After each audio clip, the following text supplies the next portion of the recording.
The strange thing about human strength is that we may have lost some of it by becoming better at surviving. Before cooking, the body had to fight harder with food itself. Tearing, chewing, digesting, breaking down raw plants, hard fibers, and tough flesh, spending precious energy just to unlock more energy.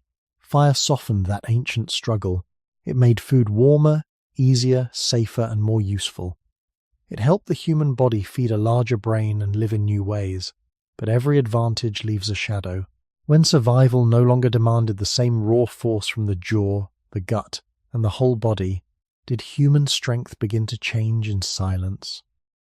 Why did humans lose their raw strength after learning to cook? Before fire became part of human life, strength did not only mean lifting, carrying, running, or fighting. It also meant something quieter, something repeated many times a day, inside the most ordinary act of staying alive. It meant meeting food before food had been softened.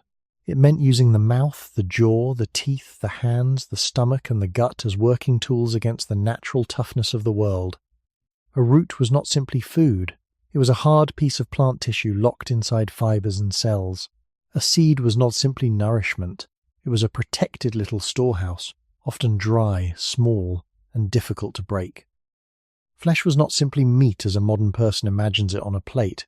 It could be tough, elastic, resistant, and bound to skin, sinew, and bone. Before cooking, the body did not receive energy gently. It had to wrestle energy out of the living world. This is where the mystery begins. Not with a sudden loss of muscle, and not with a simple claim that ancient humans were stronger in every way. It begins with the idea that a meal itself once demanded more raw force than most people today can easily imagine. The first struggle was not always against a predator, a cold night, or a long migration. Often, it was against the food that had been gathered, scavenged, hunted, cracked, scraped, torn, or chewed. In that older human world, close to the beginning of our story as a species shaped by hands and teeth, eating was not just comfort. Eating was work. A body that had to chew longer, tear harder, and digest more difficult material was a body living under a different kind of pressure. That pressure did not need to be dramatic to be powerful. It could be slow, daily, and almost invisible, repeated across childhood, adulthood, pregnancy, hunger, injury, and old age. The human body began from such pressures. It did not begin from kitchens, bowls, soft bread, cooked rice, soup, or food cut into easy pieces. It began from landscapes where plants defended themselves with fiber, seeds protected themselves with shells, animals carried strength in tendon and bone, and every mouthful came from a world that had not yet been made soft for us. When fire entered this relationship, it did something profound. It did not simply add warmth to the night. It changed the meeting point between the body and the world. Food that had once resisted the teeth could become softer. Fibers could loosen. Starches could become easier to use. Some animal tissues could become less demanding to chew. The meal began to change before it entered the mouth. That small shift may sound simple, but over long stretches of human time, simple shifts can become deep biological questions. If the outside world begins doing part of the body's work, does the body keep building itself around the same demands? If teeth no longer need to break every hard thing alone, if jaws no longer need to spend as much time grinding resistant food, if the gut receives material already transformed by heat, then a quiet change has entered the story, not a sudden collapse, not a clear moment when strength vanished. Evolution rarely moves like that. It is more like a slow forgetting, where a trait that once mattered intensely begins to matter a little less, generation after generation. This is why the loss of raw strength after cooking is not only a story about muscles, it is also a story about effort being removed from the body and placed into the environment humans created around themselves. Fire became a tool outside the skin. The body could lean on it. The meal could be prepared before the mouth began its labor. A creature that once had to fight food directly could now change the food first. From that point, strength did not disappear, but its meaning began to shift. Some strength remained in the arm that gathered wood, the hand that shaped stone, the legs that crossed open ground, and the group that guarded the fire.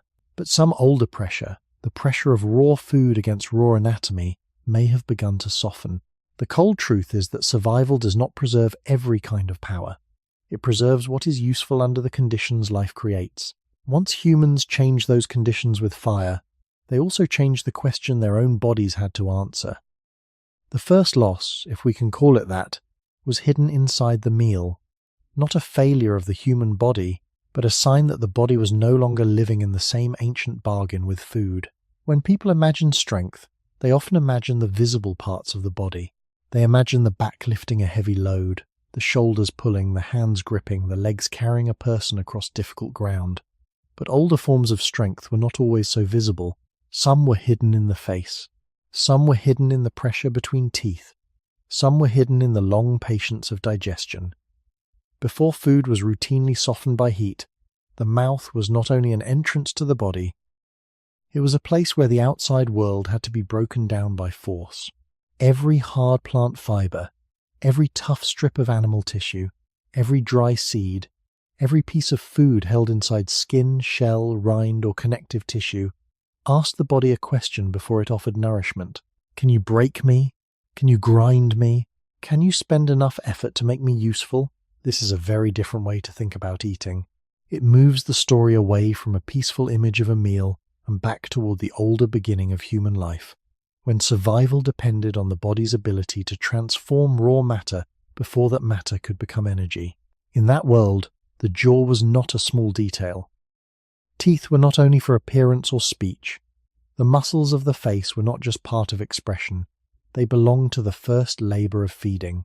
A body that could not process what it found would lose access to the energy around it, even if food was present.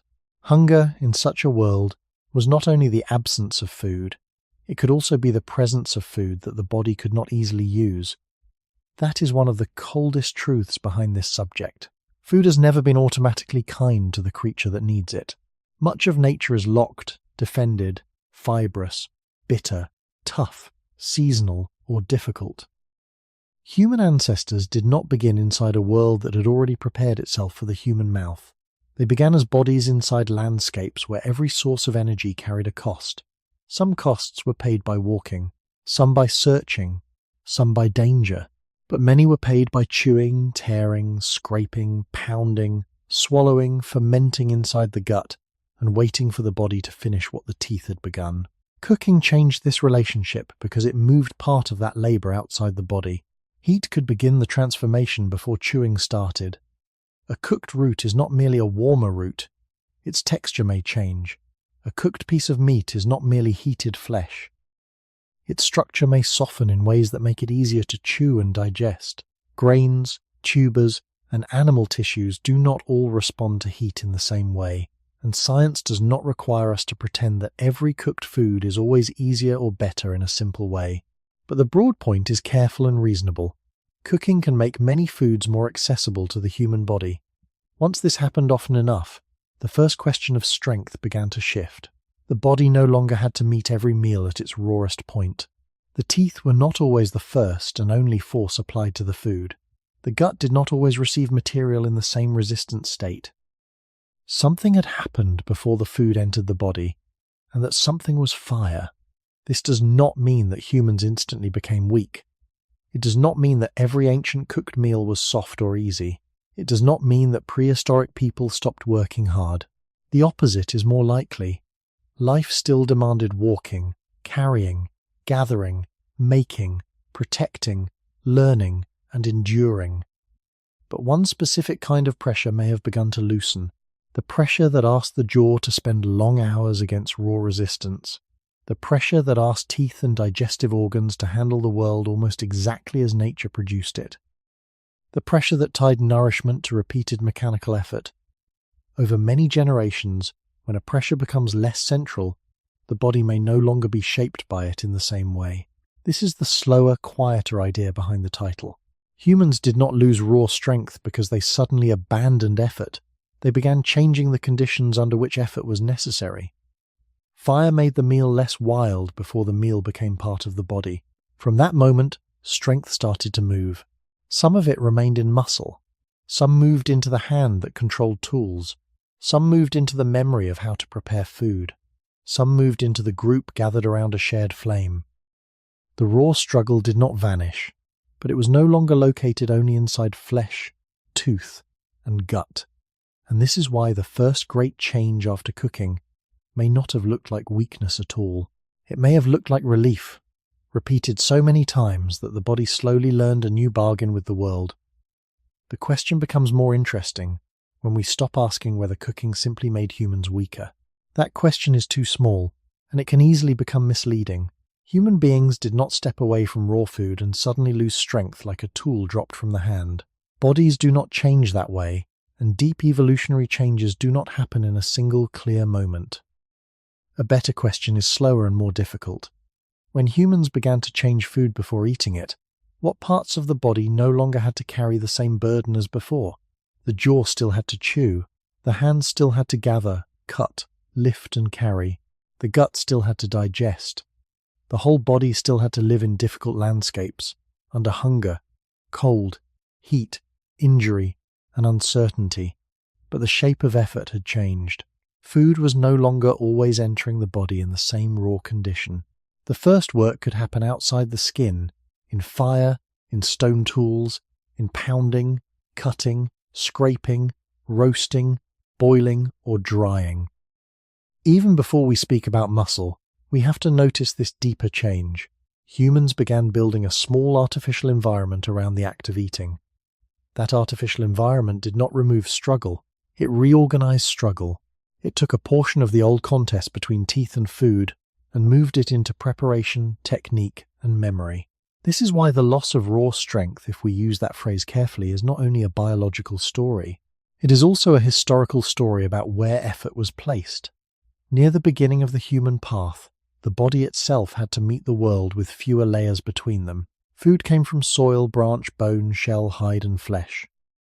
It could be softened by ripeness, decay, pounding, or natural processes, but much of it still carried the texture of the wild. A body living in that world needed strength in forms that modern people rarely think about. It needed patience in chewing. It needed tolerance for difficult textures. It needed a digestive system working through material that had not been transformed by controlled heat. It needed hands and teeth to begin the same job that a later fire, knife, or cooking pit would partly do first. Once cooking became part of the human way of life, the body still worked, but it worked after a stage had been added. The food had passed through culture before it passed through the mouth. This is a quiet but enormous shift. It means that survival was no longer only a direct negotiation between anatomy and nature. It was now a negotiation between anatomy, fire, tools, shared knowledge, and the group. Over long time, a body shaped inside such a system may not need to preserve the same emphasis on every older form of power. The jaw may not need to be the main grinder of the world. The gut may not need to be the only place where hard food is made usable. The hand may become less important as a tearing instrument and more important as a shaping instrument. The mouth may become less like a millstone and more like the final gate of a process that began outside the body. None of this proves a simple fall from ancient strength into modern weakness. That would be too neat. Human evolution is not a moral story where every change is either progress or decline. It is a record of trade-offs. One pressure becomes lighter, another becomes heavier. One skill loses urgency, another becomes more valuable. The same fire that softened food could demand knowledge. Where to find fuel, how to keep embers, how to prepare plants safely, how to share cooked food, how to protect a place where warmth and food were gathered. Strength did not disappear into nothing. It spread outward. It moved into behavior. It moved into cooperation. It moved into the ability to reshape the conditions of life before the body had to face them. That may be the real beginning of the mystery.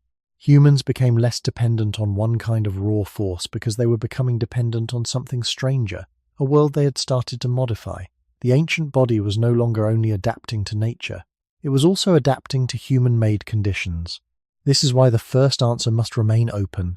Cooking may have reduced some demands on the body, especially around chewing and digestion, while increasing the importance of planning, skill, and social life. The body did not simply weaken, it entered a new bargain, and once that bargain began, the meaning of strength could never return to what it had been before. Before food could become comfort, it was resistance. This is difficult to feel from inside a modern kitchen. where much of the work has already been done before a person takes the first bite. Grain may arrive ground into flour, meat may arrive cut away from bone, vegetables may be peeled, sliced, boiled, roasted or blended until their older hardness has almost disappeared. Even the act of eating has been surrounded by tools that protect the body from the original texture of food. But if we follow the human story backward, toward the long beginning before controlled cooking became a regular part of life, food begins to look less like something waiting to nourish the body and more like something the body had to overcome. A wild plant is not designed for the human mouth. Many roots and tubers hold their energy inside firm tissues. Many leaves are fibrous. Many seeds are sealed behind coverings that resist teeth. Many nuts, shells, stems, skins and rinds ask for pressure before they give anything back. Animal food, too, is not the soft meat imagined by people who only know it after butchering and cooking. Flesh connects to tendon. Tendon connects to bone. Skin protects. Fat may be hidden, uneven, or difficult to reach. The living world does not hand over energy in a gentle form. It protects energy, because every organism is trying to survive in its own way. So the ancient human body met food as part of a larger struggle with the landscape. Before fire softened this struggle, the first gate was often mechanical. Could the hand break it? Could the stone crack it? Could the tooth cut into it? Could the jaw keep working long enough? Could the stomach and gut continue the work that the mouth could not finish? In this sense, raw food was not just uncooked food. It was food still carrying much of its natural resistance. It kept the shape and strength given to it by soil, season, bone, fiber, shell, or skin. For early humans and their ancestors, close to the root of our species' history, eating could require long attention from the body. It was not only a matter of taste or hunger, it was a matter of access. Energy existed around them, but energy had to be released. A hard seed could contain nourishment and still be useless unless broken. A fibrous root could contain stored plant energy and still demand chewing, pounding, or long digestion.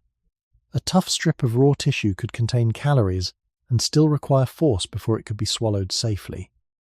This is why the question of human strength after cooking has to begin with the food itself. Before we ask what the body lost, we must understand what the body was facing. The old world did not merely ask humans to move through forests, grasslands, river edges, and open ground. It asked them to process the materials of those places with their own anatomy. The jaw was not separate from the environment. It was one of the places where the environment pressed back.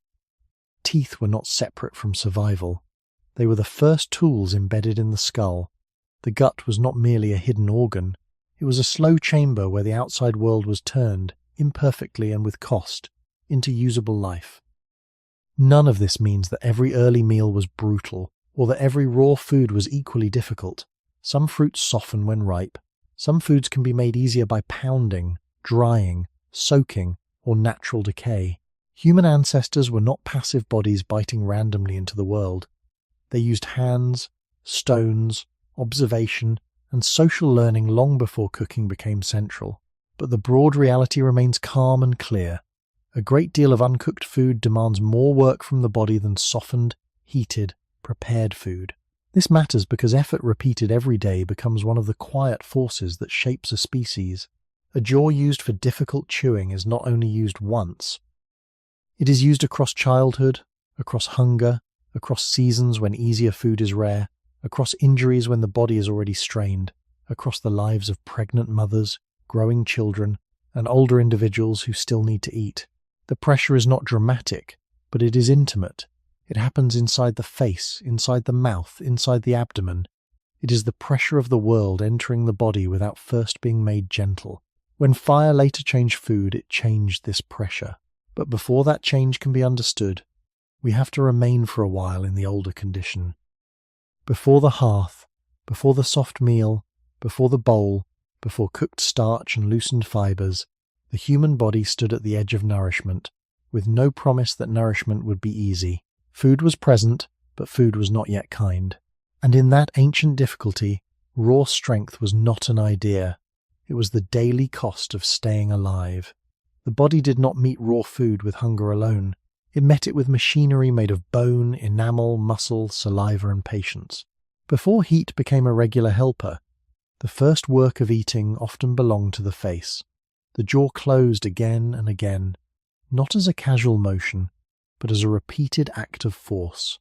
Teeth cut, crushed, tore, scraped, and ground. The tongue moved food back into place. Saliva began the chemical work, but the larger struggle was still physical. A hard bite had to be made smaller. A fibrous bite had to be weakened. A resistant mouthful had to be changed into something safe enough to swallow. This kind of strength is easy to overlook because it does not look heroic. It happens in silence. It leaves no dramatic scene behind.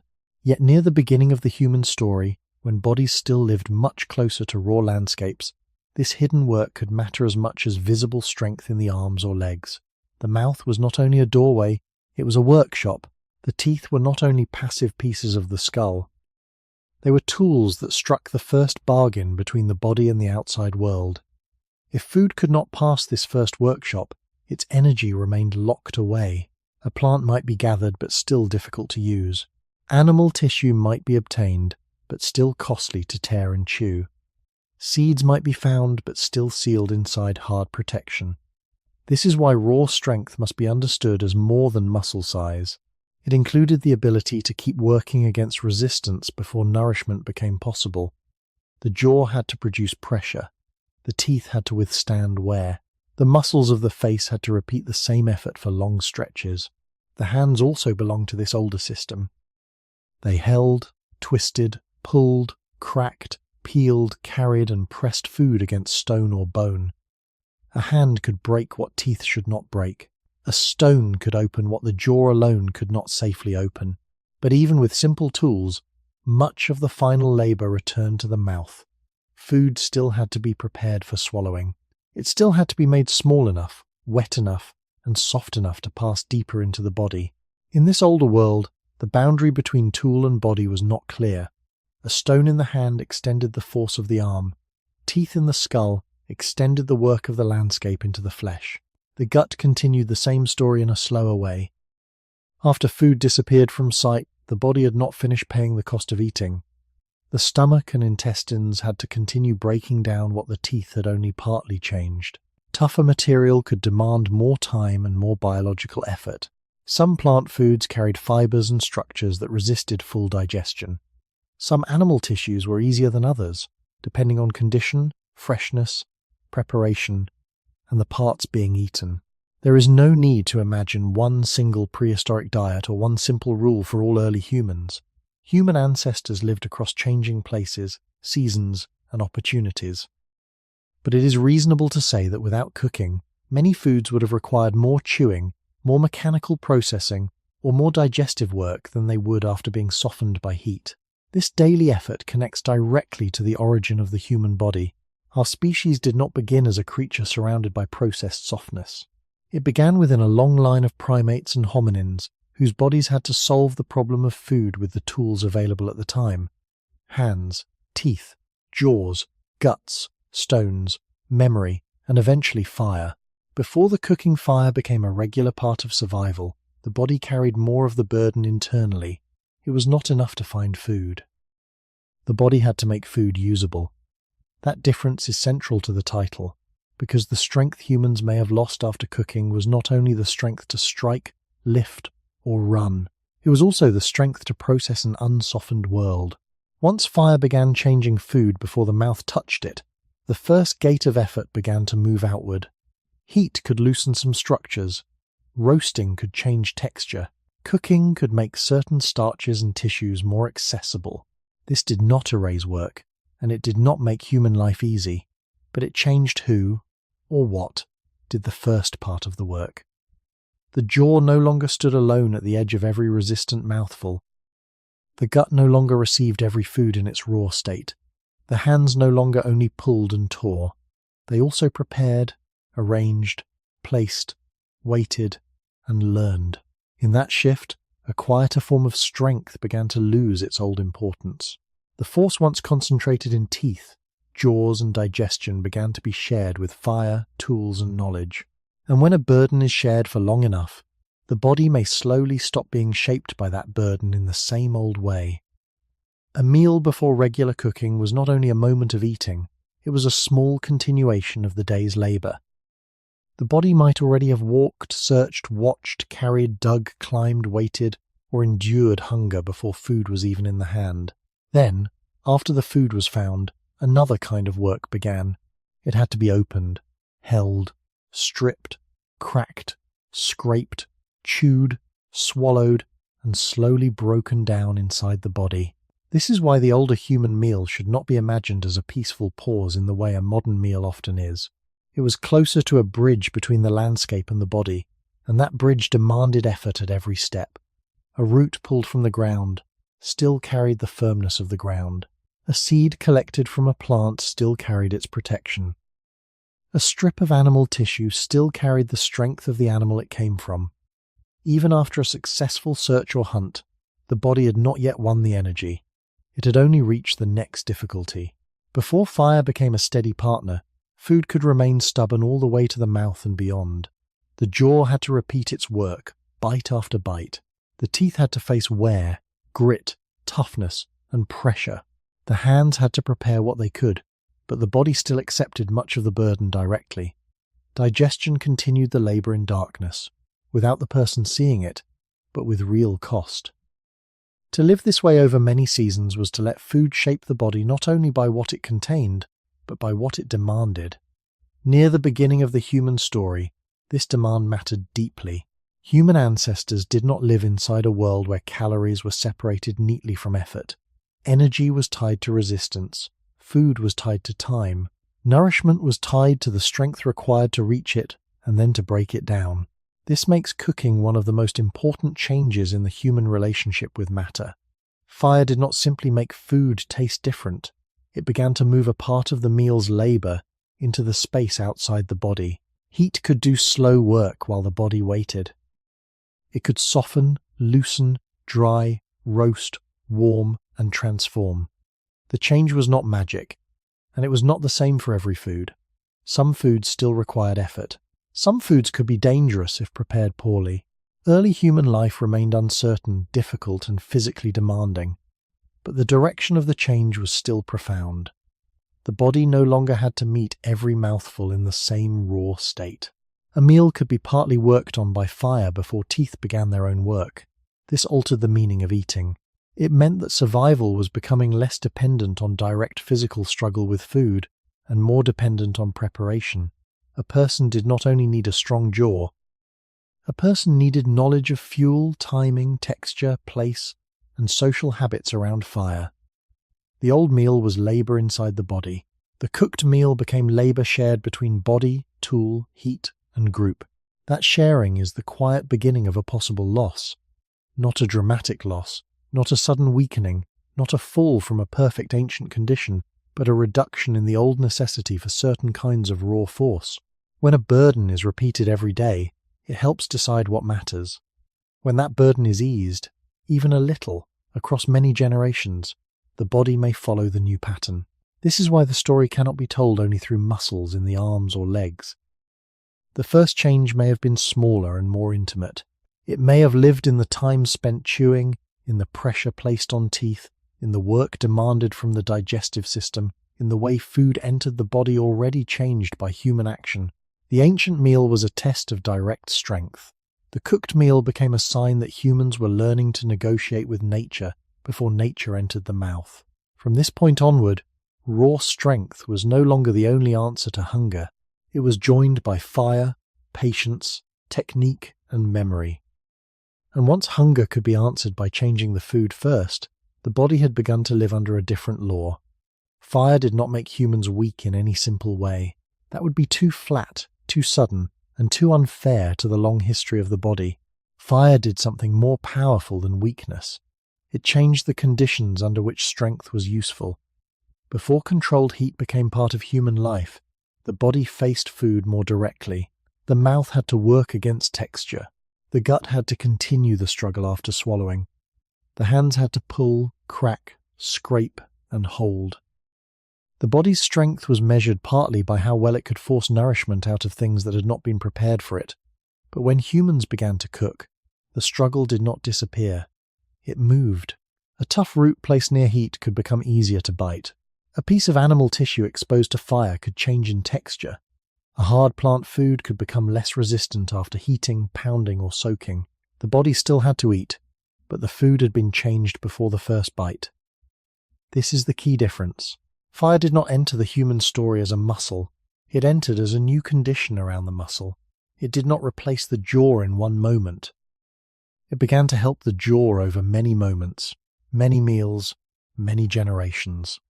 The old demand was not erased, but it was softened. That softening matters because evolution does not only respond to danger and hunger, it also responds to repeated relief. If a burden becomes slightly lighter, and that lighter burden continues long enough, the body may slowly stop organizing itself around the older pressure. This is not a claim that early cooked food humans became delicate. Their lives still required walking long distances, carrying materials, facing cold, heat, injury, uncertainty, and the demands of group life.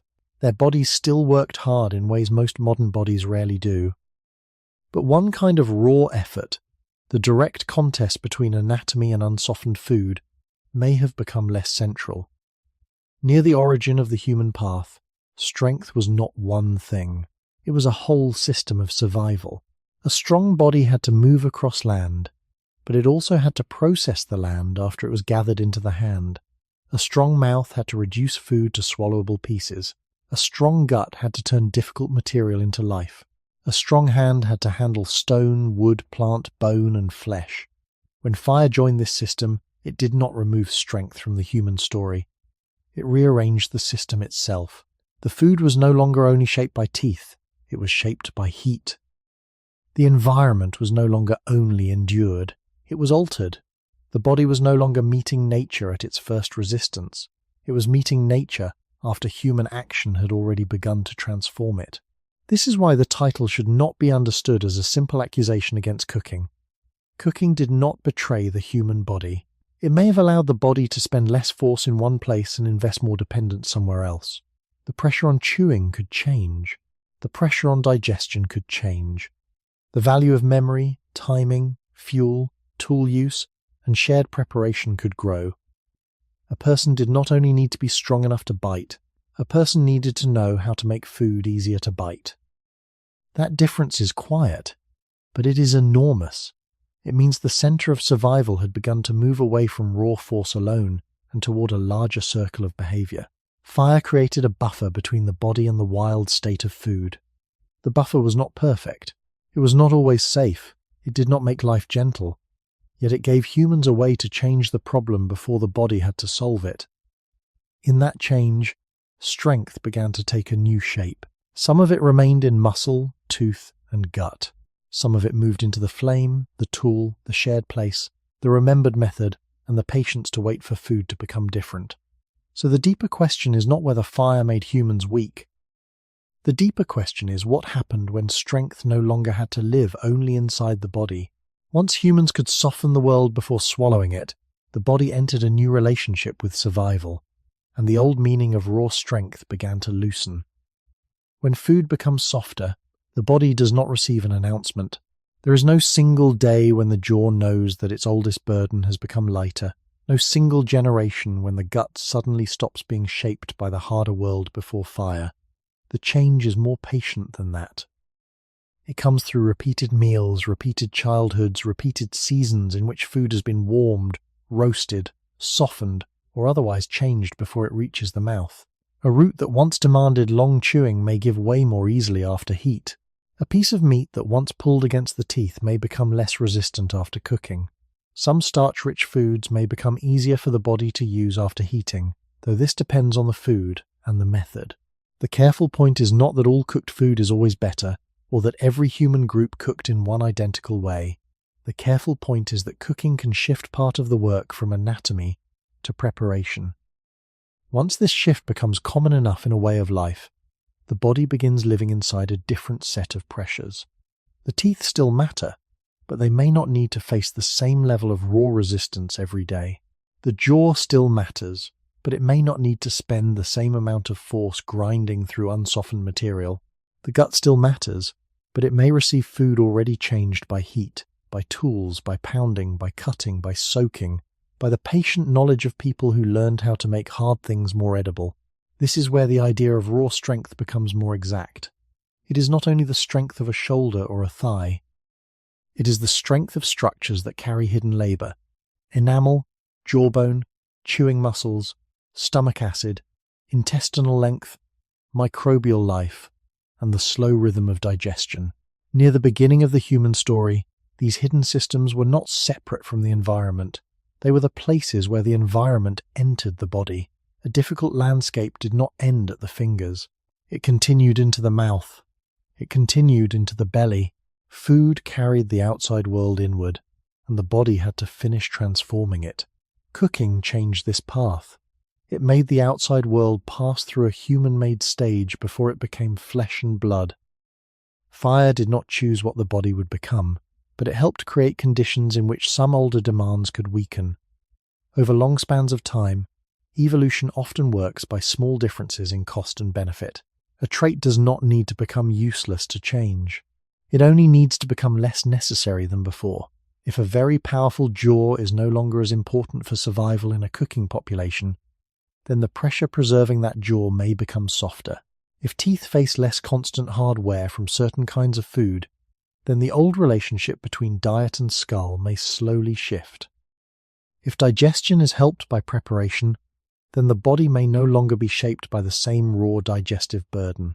None of this should be told as a clean, final explanation for every feature of the human body. Human evolution is too mixed for that. Climate, tools, social life, diet, movement, childbirth, disease, and many other pressures all work together. Cooking was not the only force, but it was one of the forces that changed the daily contract between food and flesh.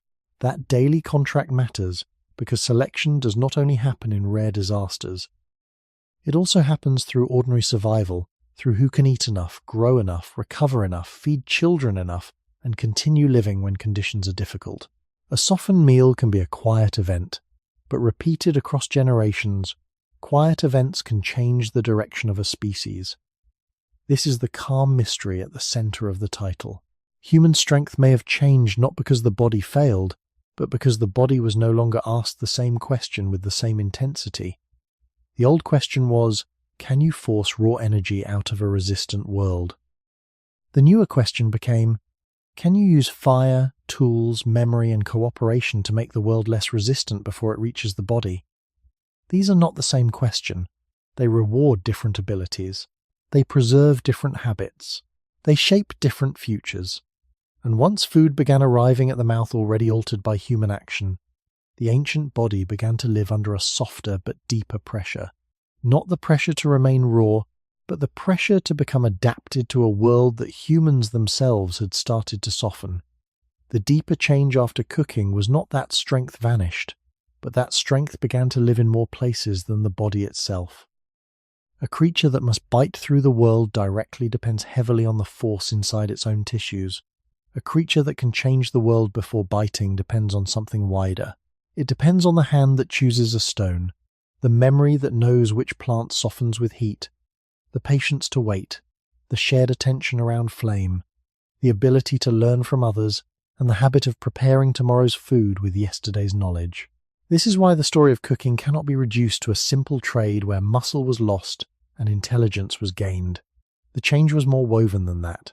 It touched anatomy, behavior, social life, and the slow rhythm of generations. When food became less raw, survival did not become less demanding. It became demanding in a different language. The body still needed strength, but strength was no longer only the power to crush, tear, grind, and digest what nature offered in its original form. Strength could now mean controlling fire without being harmed by it. It could mean remembering which foods became safer or easier after heat. It could mean shaping stone edges that cut before teeth had to tear. It could mean belonging to a group where food could be shared, protected, and prepared. Near the beginning of the human path, this must be understood carefully. We cannot pretend to know every meal, every behavior, or every thought of early humans. The evidence is incomplete, and the past does not speak in a single voice. But the broad pattern is reasonable. When humans learned to alter food outside the body's relationship with food changed. Some demands on raw anatomy could become less severe, while other demands on learning, cooperation, and technique became more important. That is not weakness in the ordinary sense. It is relocation. A part of survival moved from jaw to fire, from gut to preparation, from isolated force to shared method. The old raw body was not replaced by a soft body overnight. Instead, the human way of surviving became more distributed.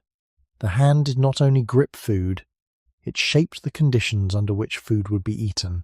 The mouth did not begin the whole transformation, it received food already changed. The stomach did not face the wild world alone, it received material partly softened by culture. The individual did not carry the full weight of survival alone, the group could hold knowledge across many minds.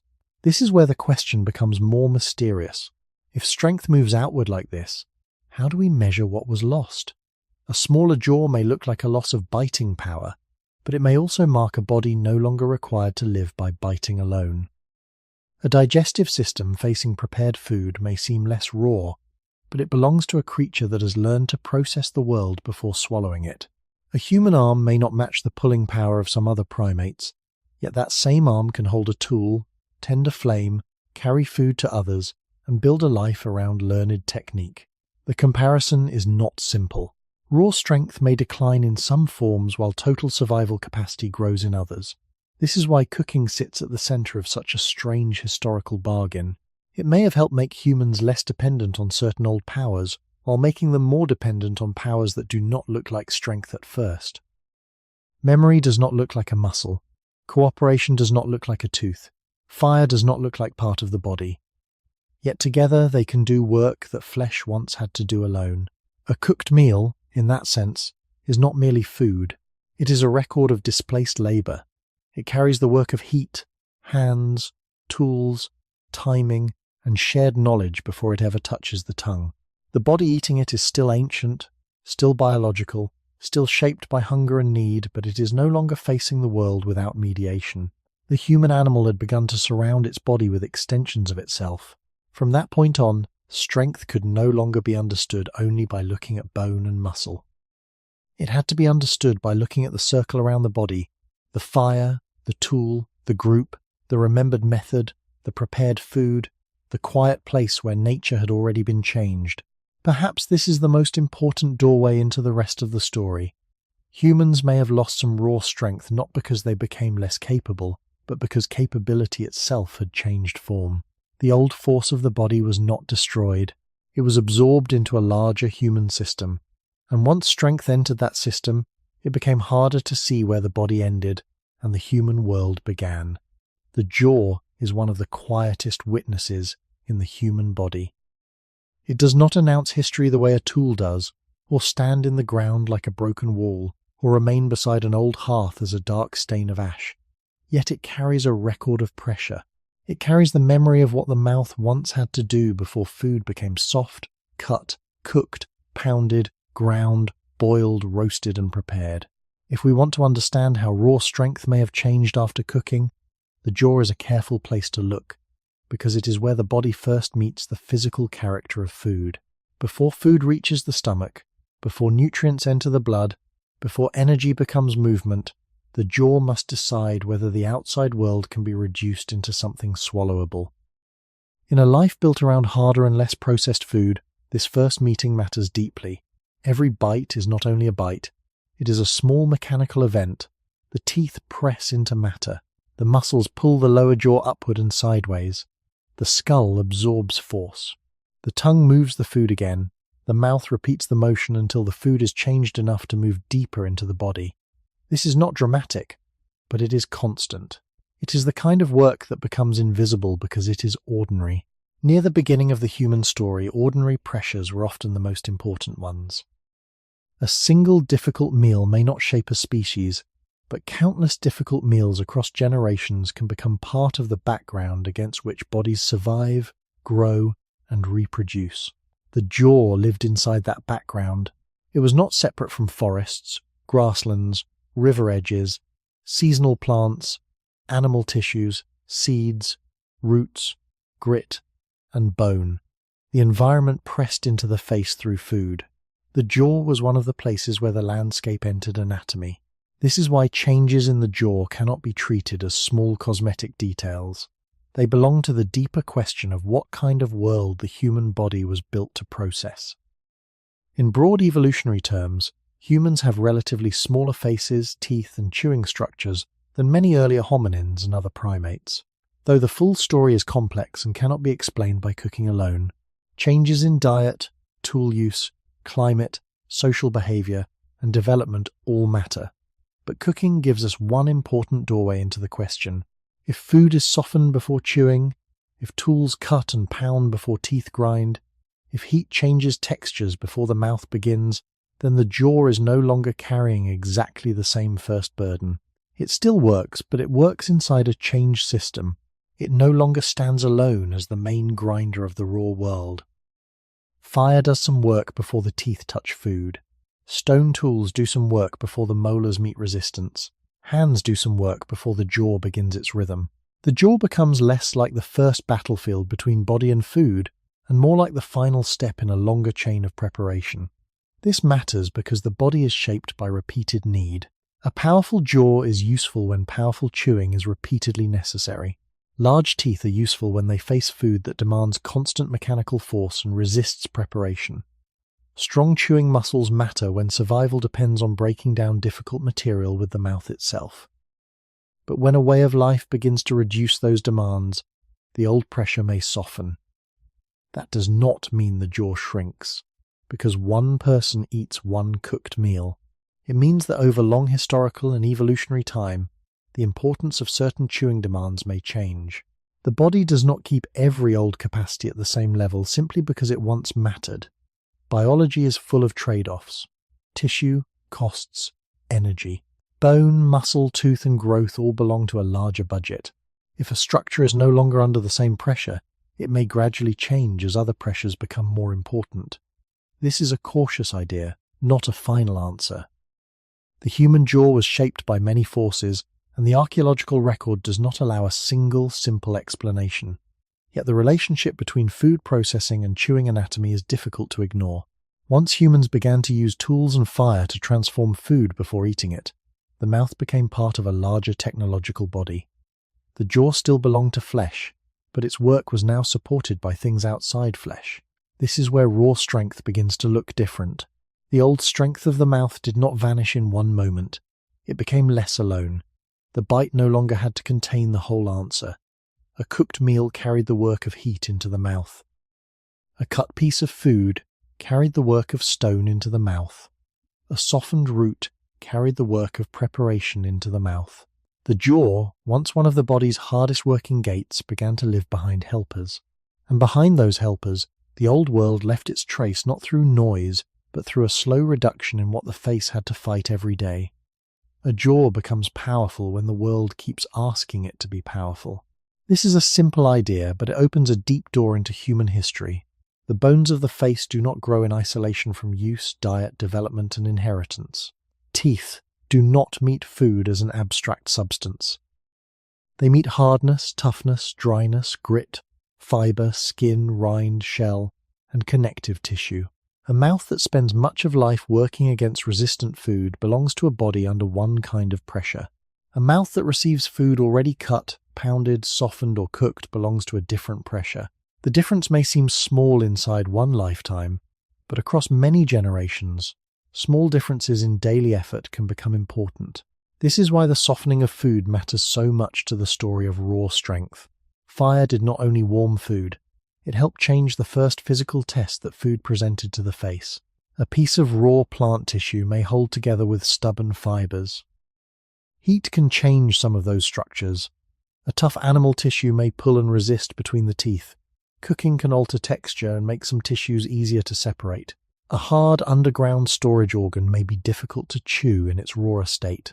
Heating may make some starches more accessible and some textures less demanding. This does not mean every food becomes easy, or that every cooking method has the same effect. It also does not mean that cooking alone explains the human face. But it does mean that fire could reduce one of the oldest demands placed on the jaw, the need to break down food at its natural strength.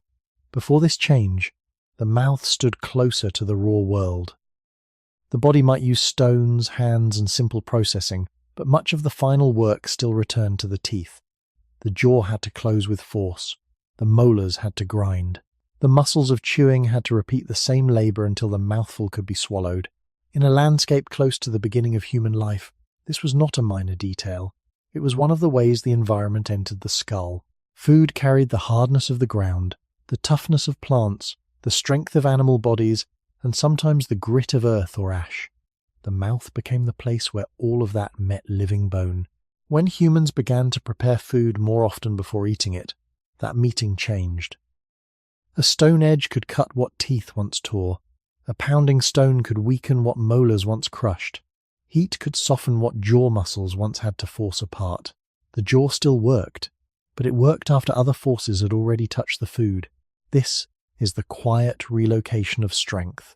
The face did not need to be the only machine. The human group had begun to build machines outside the face. Stones, fires, hearths, scraping tools, pounding surfaces, and learned routines. Over time, this may have lowered the importance of extreme chewing force. The pressure did not disappear completely because food still needed to be chewed and life was still physically hard. But the old demand could become less constant. A body living with prepared food may not be shaped by the same need for massive chewing structures as a body living with more resistant food. The change would not require a dramatic story. It would not need one invention, one tribe, one perfect moment, or one sudden leap. It could unfold through ordinary repetition. Children growing up eating food that had been softened. Adults spending less time grinding difficult textures. Older individuals managing food that might otherwise be too demanding. Groups passing down ways to make hard things more edible. This is where biology and culture begin to blur. The jaw is biological, but the pressure on the jaw can be cultural. Fire is cultural, but its effects can reach into bone, teeth, growth, and survival. The human mouth became a meeting place between inheritance and habit. That is why the possible loss of jaw strength after cooking is not a story about laziness, decline, or weakness in a moral sense. It is a story about changing need. If an old pressure becomes lighter, the body may slowly stop protecting the same old solution with the same intensity. In the ancient bargain before cooking, a stronger jaw could mean better access to difficult food. In the newer bargain shaped by preparation and heat, access could come from knowledge before force. The body still needed to eat, but it no longer had to answer every meal with the full strength of the face. And when the face no longer carried that burden alone, one of the oldest forms of raw human power began to lose its central place in silence. Bones do not tell stories quickly. They keep records slowly, in thickness, shape, wear, angle, attachment, and absence. A stone tool can look like a decision. A hearth can look like a place. A broken animal bone can suggest cutting, cracking, burning, or use. But a jaw is different. It is both body and evidence. It belongs to a living creature, yet after death it can remain as a trace of what that creature had to do again and again while alive. This is why the jaw and teeth matter so much in the question of cooking and raw strength. They do not give us a simple answer. They do not say, in one clean line, that fire made humans weak. They do something more honest and more difficult. They show that the human face has passed through a long history of changing demands. Teeth carry wear. Enamel carries marks of use and stress. Jawbones carry the architecture of chewing. Muscle attachment areas can hint at the forces once placed on the face. Skulls preserve proportions that may reflect many pressures together: diet, development, tool use, climate, growth, ancestry, and the way food was prepared before it entered the mouth. None of these clues should be forced into a single explanation, because the past is not that simple. Yet they allow us to see one important thing.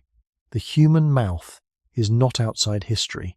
It has been shaped by the kind of food the body had to process, and by the ways humans learned to process food before eating it. Near the beginning of the human path, before meals were routinely softened by controlled heat and later by grinding, pounding, cutting, boiling, and other forms of preparation, the mouth would have met a tougher world more directly. Earlier hominins and related primates show that chewing anatomy can become large and powerful when diets demand heavy processing. In humans, The face, teeth, and jaws belong to a different pattern, one that cannot be explained by cooking alone, but that fits a broader movement toward external processing. Tools and fire began to do part of what anatomy once had to do by itself. The evidence is not a single dramatic fossil proving a single dramatic moment. It is a slow pattern in which the body and culture become harder to separate. A tooth worn down by hard particles is not just a tooth. It is a record of food, earth, preparation, and daily habit. A jaw shaped by chewing is not just bone. It is a record of how much of the world had to be broken inside the mouth. A smaller chewing system is not automatically a sign of weakness. It may be a sign that the body was living inside a different set of helpers. This is the important caution. If we say humans lost raw strength after learning to cook, we must not imagine a straight fall from powerful ancestors to fragile modern people. The archaeological and biological record points to trade-offs, not moral decline. The jaw tells us that some kinds of force may have become less central as food preparation became more central. The teeth tell us that the texture of life changed. The skull tells us that the face was not fixed forever in one ancient form. But these signs do not close the mystery, they open it. They show how deeply a cultural act can reach into biology. Fire is not made of bone, yet it may influence bone. Cooking is not part of the skull, yet it can change the demands placed on the skull. A stone tool is outside the body, yet it can alter what the teeth must do. This is one of the most quietly powerful facts about human evolution. Our inventions do not stay outside us.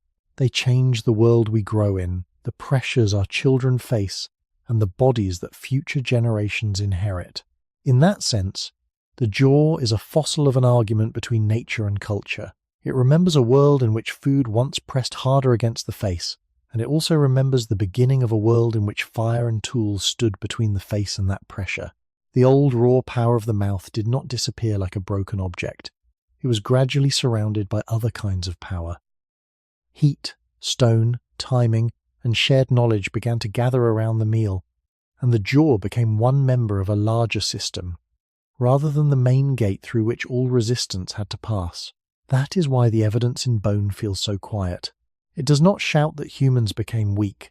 It suggests that the human body began to carry less of one ancient burden alone, and once that burden was shared with fire, the face could begin, very slowly, to belong to a different human future.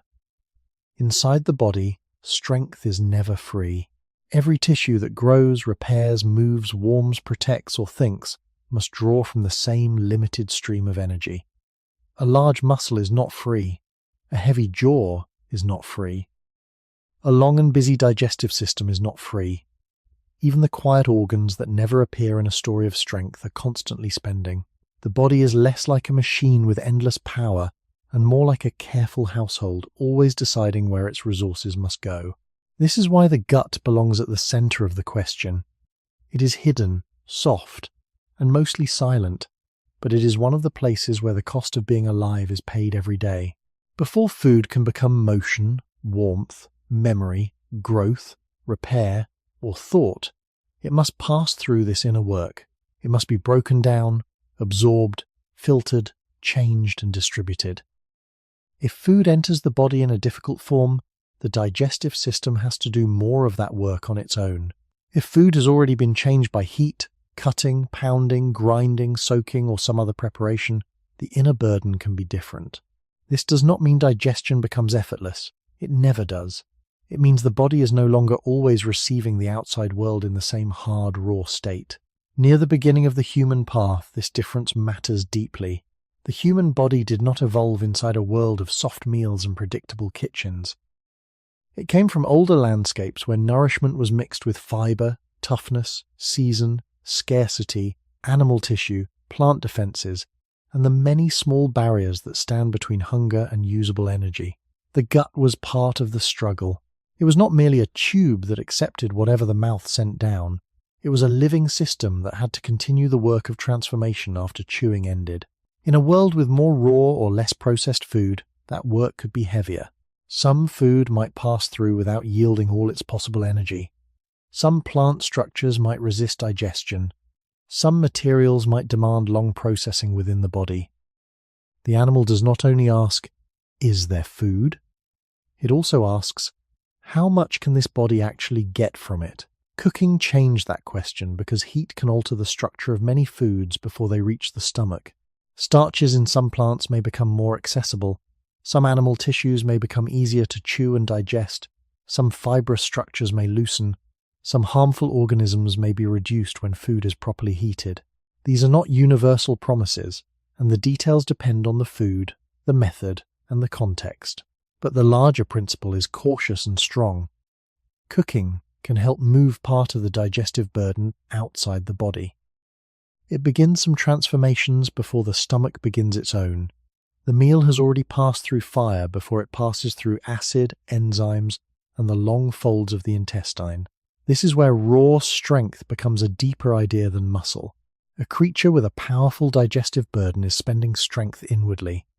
It is using its body to do what later heat, tools, and preparation may partly do outside the body. If fire makes certain foods easier to use, then the body may need to spend less effort in the old way, or it may gain more usable energy from the same general material. Across one meal, this is only a meal. Across generations, it can become a different relationship between food and flesh. A gut that no longer has to fight alone belongs to a body living inside a changed world. It still depends on biology, but it is supported by culture.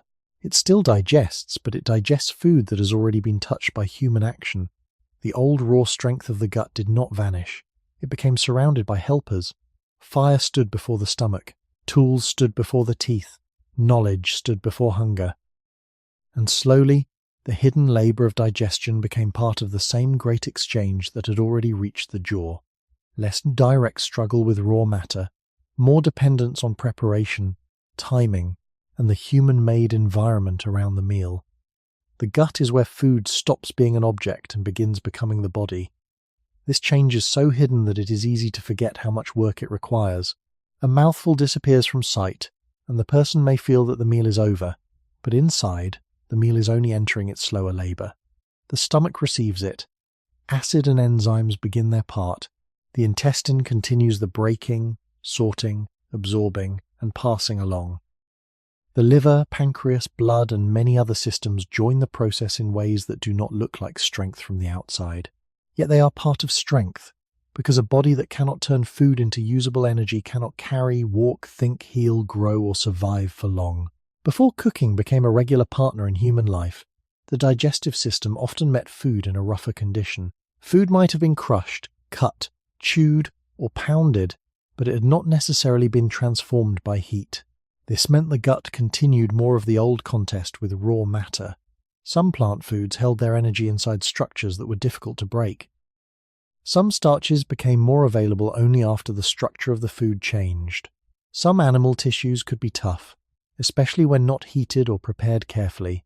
Some foods carried organisms or compounds that made eating risky, unless people learned safe preparation. The details varied widely across landscapes and seasons, so it would be careless to describe one single prehistoric diet as if all early humans ate the same way. But the larger point remains close to the origin of the human story. The body did not simply collect energy from nature, it had to extract energy from nature. The gut was one of the places where that extraction continued after the teeth had finished. Cooking altered this inner burden because heat can begin the work of transformation before digestion begins. It can soften tissues, change textures, and make certain foods easier for the body to process. It can also make some foods safer when done properly, though not every food and not every method produces the same result. This carefulness matters. The story should not claim that cooked food is always superior, or that raw food is always unusable, or that fire alone explains the human body. The honest claim is narrower and stronger. For many kinds of food, cooking can reduce the physical and chemical work the body must perform after swallowing, while sometimes increasing the amount of usable energy the body can obtain. That shift is enough to change the meaning of raw strength. A digestive system built to fight harder with food carries one kind of strength. A digestive system supported by fire carries another kind of dependence. It is still powerful, but it is powerful inside a larger system that begins outside the skin. Near the ancient beginning of cooked food, this must have changed the rhythm of survival in quiet ways. A softened meal could matter to a child whose chewing power was not fully developed. It could matter to an injured adult who still needed nourishment. It could matter to an older person whose teeth were worn. It could matter to a group facing scarcity, where getting more usable energy from food could affect endurance, recovery, and the ability to keep moving. None of these possibilities need to be turned into a dramatic claim. They are simple consequences of making food easier to use. If the gut receives food that has already been warmed, softened, or otherwise prepared, then the body is not alone in doing the work of conversion. Fire becomes a kind of outer digestion, not because it is alive, but because it begins changes the body would otherwise have to face internally. This is one of the deepest relocations of strength in human evolution. The old gut did not disappear. It did not become weak in any simple sense, but it became part of a partnership. Heat acted before acid, tools acted before teeth, preparation acted before absorption. The world was being altered before it entered the belly. In that change, the human body gained access to a different relationship with energy, but it also became less purely raw.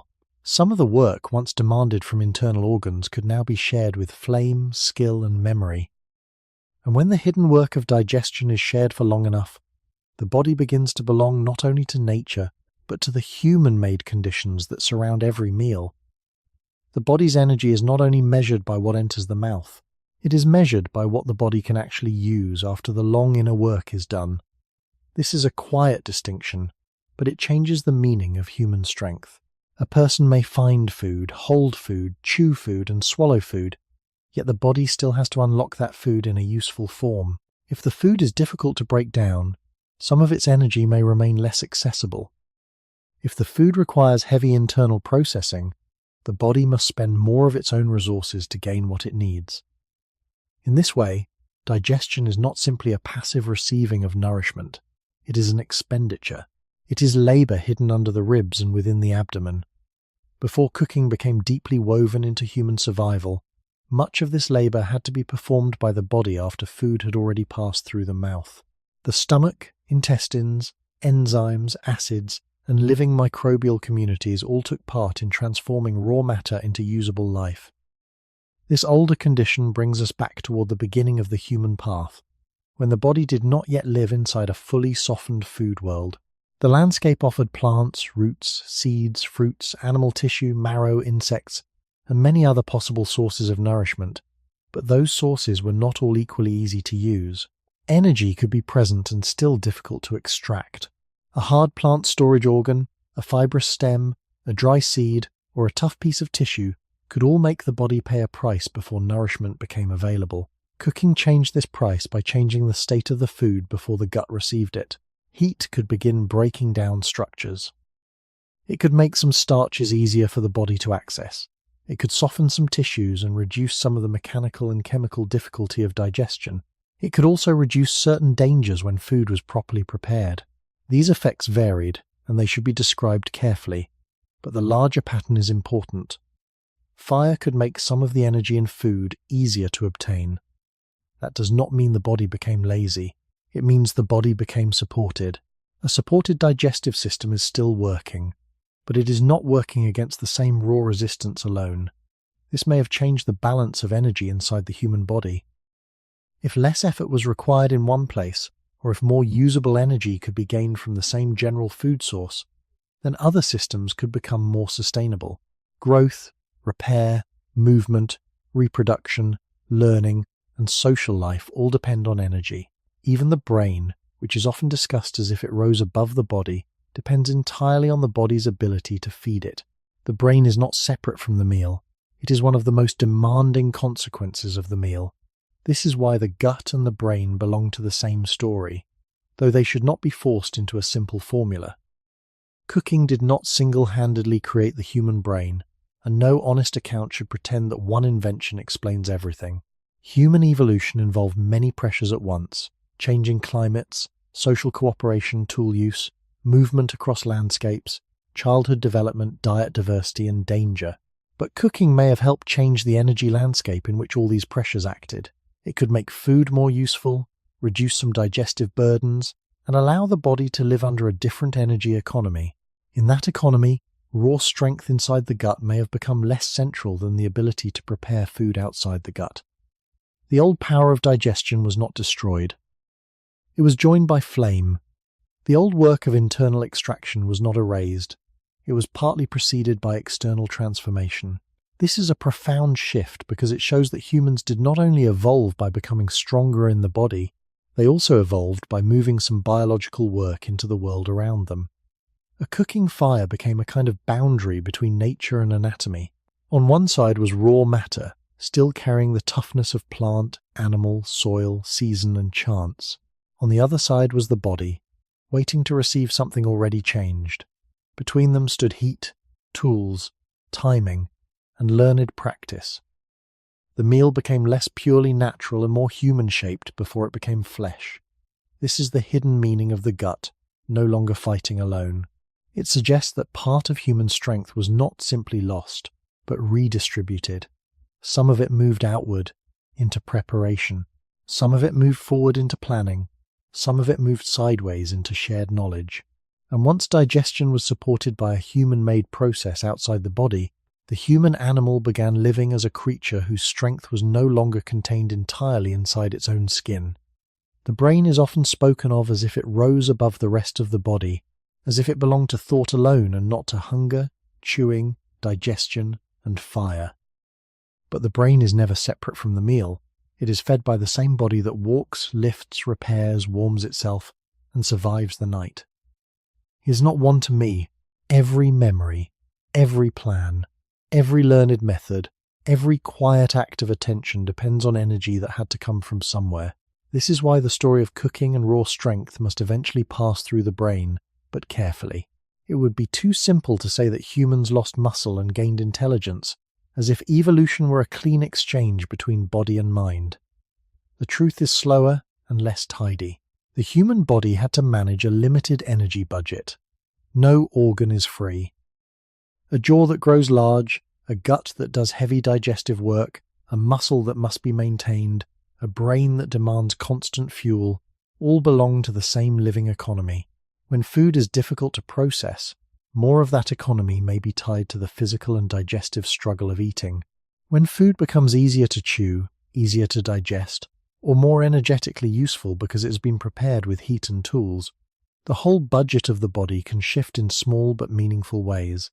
However, in calm, this does not mean cooking alone created the human brain.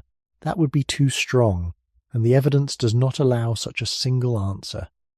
Human brain evolution was shaped by many forces together: changing environments, social living, tool use, movement, childhood development, cooperation, danger, diet, and time. But cooking may have helped create a world in which the brain could be supported more reliably. Near the older beginning of the human path, survival required bodies that could endure direct pressure from the land. Food was not only found, it had to be unlocked. The mouth worked, the gut worked, the hands worked. The whole organism paid costs before energy became available. Fire changed that arrangement by beginning some of the work outside the body. A meal touched by heat could arrive at the mouth already altered. A food cut by stone could arrive already reduced. A root or animal tissue treated by preparation could become less demanding than it had been in a rawer state. In this way, the human body did not simply become weaker. It became supported by an external process. The brain gained importance in that system because preparing food is not only a physical act, it is also a remembered act. Fire must be found, carried, guarded, or remade. Fuel must be chosen. Food must be placed close enough to heat, but not always destroyed by it. Some foods require patience, some require warning, some require timing learned across many attempts. The body still needed strength, but strength now included the ability to hold knowledge. A strong jaw could break a hard mouthful, but memory could make the mouthful softer before it was bitten. A strong gut could struggle with resistant material, but planning could place that material near heat first. A strong hand could tear, but a shaped stone could cut. Here, the brain did not replace the body. It began to direct a larger body made of flesh, tool, flame, and group habit. That is the important shift. The brain gained what the body no longer had to spend in exactly the same old way. Not in a perfect one-to-one trade, not as a sudden transfer, but as a broad change in the conditions of survival.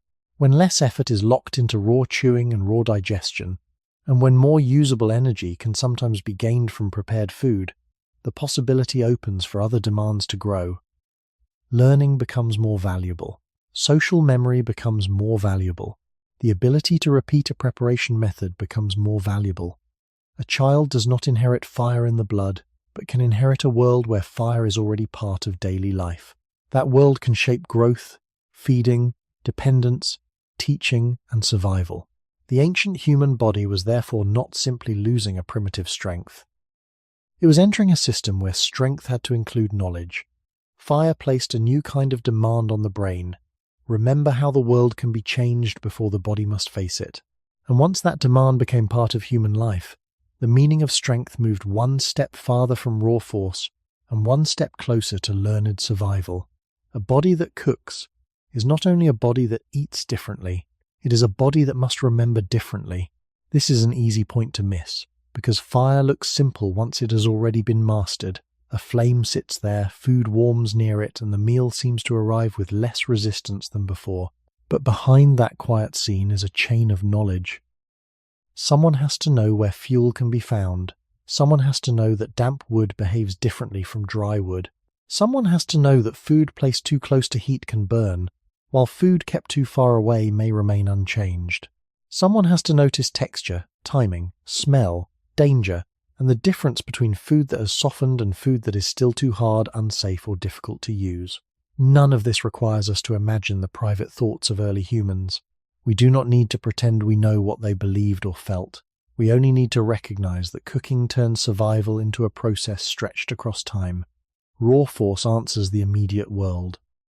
Memory answers the world before it arrives. This is where the brain begins to carry a kind of strength that does not look like strength. A jaw can crush only the food it touches now. A hand can tear only the material it holds now. But memory can change a meal before the teeth close. It can hold a pattern from yesterday and apply it today. It can preserve a method across a season. It can allow one generation to pass a useful habit to the next. Near the ancient beginning of cooked food, this kind of memory would have mattered because fire was not merely an object. It was a relationship with place, fuel, weather, food, and other people. If food preparation became more important, then the brain was not simply enjoying extra energy, it was also being asked to manage a more complicated world. A body living without cooking can still be intelligent, skillful, and social, of course. Tool use and learning existed before cooking became central, but cooking adds another layer. It creates a delay between hunger and eating. It asks the group to wait. It asks the hand to prepare rather than only seize. It asks the eye to notice gradual change. It asks the mind to connect heat with future nourishment. This is a different pressure from the pressure placed on the jaw. It does not demand a stronger bite. It demands a longer chain of behavior. The old strength of raw eating was immediate and mechanical. The newer strength of cooked eating was partly temporal. It lived in timing. It lived in sequence. First find, then prepare, then heat, then wait, then share. Then remember what worked. This shift helps explain why the story of human strength cannot be measured only by muscle. A creature may lose some need for extreme chewing force while gaining greater dependence on learned action. A digestive system may receive food that is easier to use, while the whole group becomes more dependent on knowing how to make food that way. The burden has not disappeared, it has changed shape. The body spends less in one form and more in another. Instead of raw anatomy doing all the work at the last moment, knowledge begins to do some of the work ahead of time. This is why the brain belongs to the same bargain as the gut and the jaw. It is not floating above them. It is coordinating the conditions that make their work different. When food is prepared with heat, the brain helps build the bridge between the wild state of matter and the softened state of the meal. In that bridge, strength becomes less visible. It becomes the power to arrange events before the body must pay the cost. It becomes the power to live by stored patterns, instead of only immediate force. Over many generations, that can become a profound change. The human animal begins to depend not only on what its flesh can do directly, but on what its nervous system can remember, repeat, and teach. Fire made this dependence deeper because it rewarded a body that could live through preparation. A cooked meal carried more than heat. It carried sequence, caution, shared practice, and the memory of previous meals. The jaw still chewed, the gut still digested, the hands still worked, but now the brain held a larger part of the survival process before the food entered the mouth. This was not a clean victory of mind over body, it was a new arrangement between them. The body gave up some of its older direct confrontation with raw food, and in return it became more tied to the fragile strength of memory, learning, and repeated human practice. A slow change in the body is often easier to understand if we think of it as a budget, not a battle. The body is always paying for itself. It pays to build bone, to maintain muscle, to repair skin, to digest food, to keep warm, to grow a child, to move across land, and to keep the brain alive through every hour of the day and night. Nothing inside a living body is free. Even stillness costs energy. Even sleep costs energy. Even thought, memory, and attention depend on a constant supply that must come from food. This is why cooking may have mattered so deeply. It did not simply add flavor or warmth.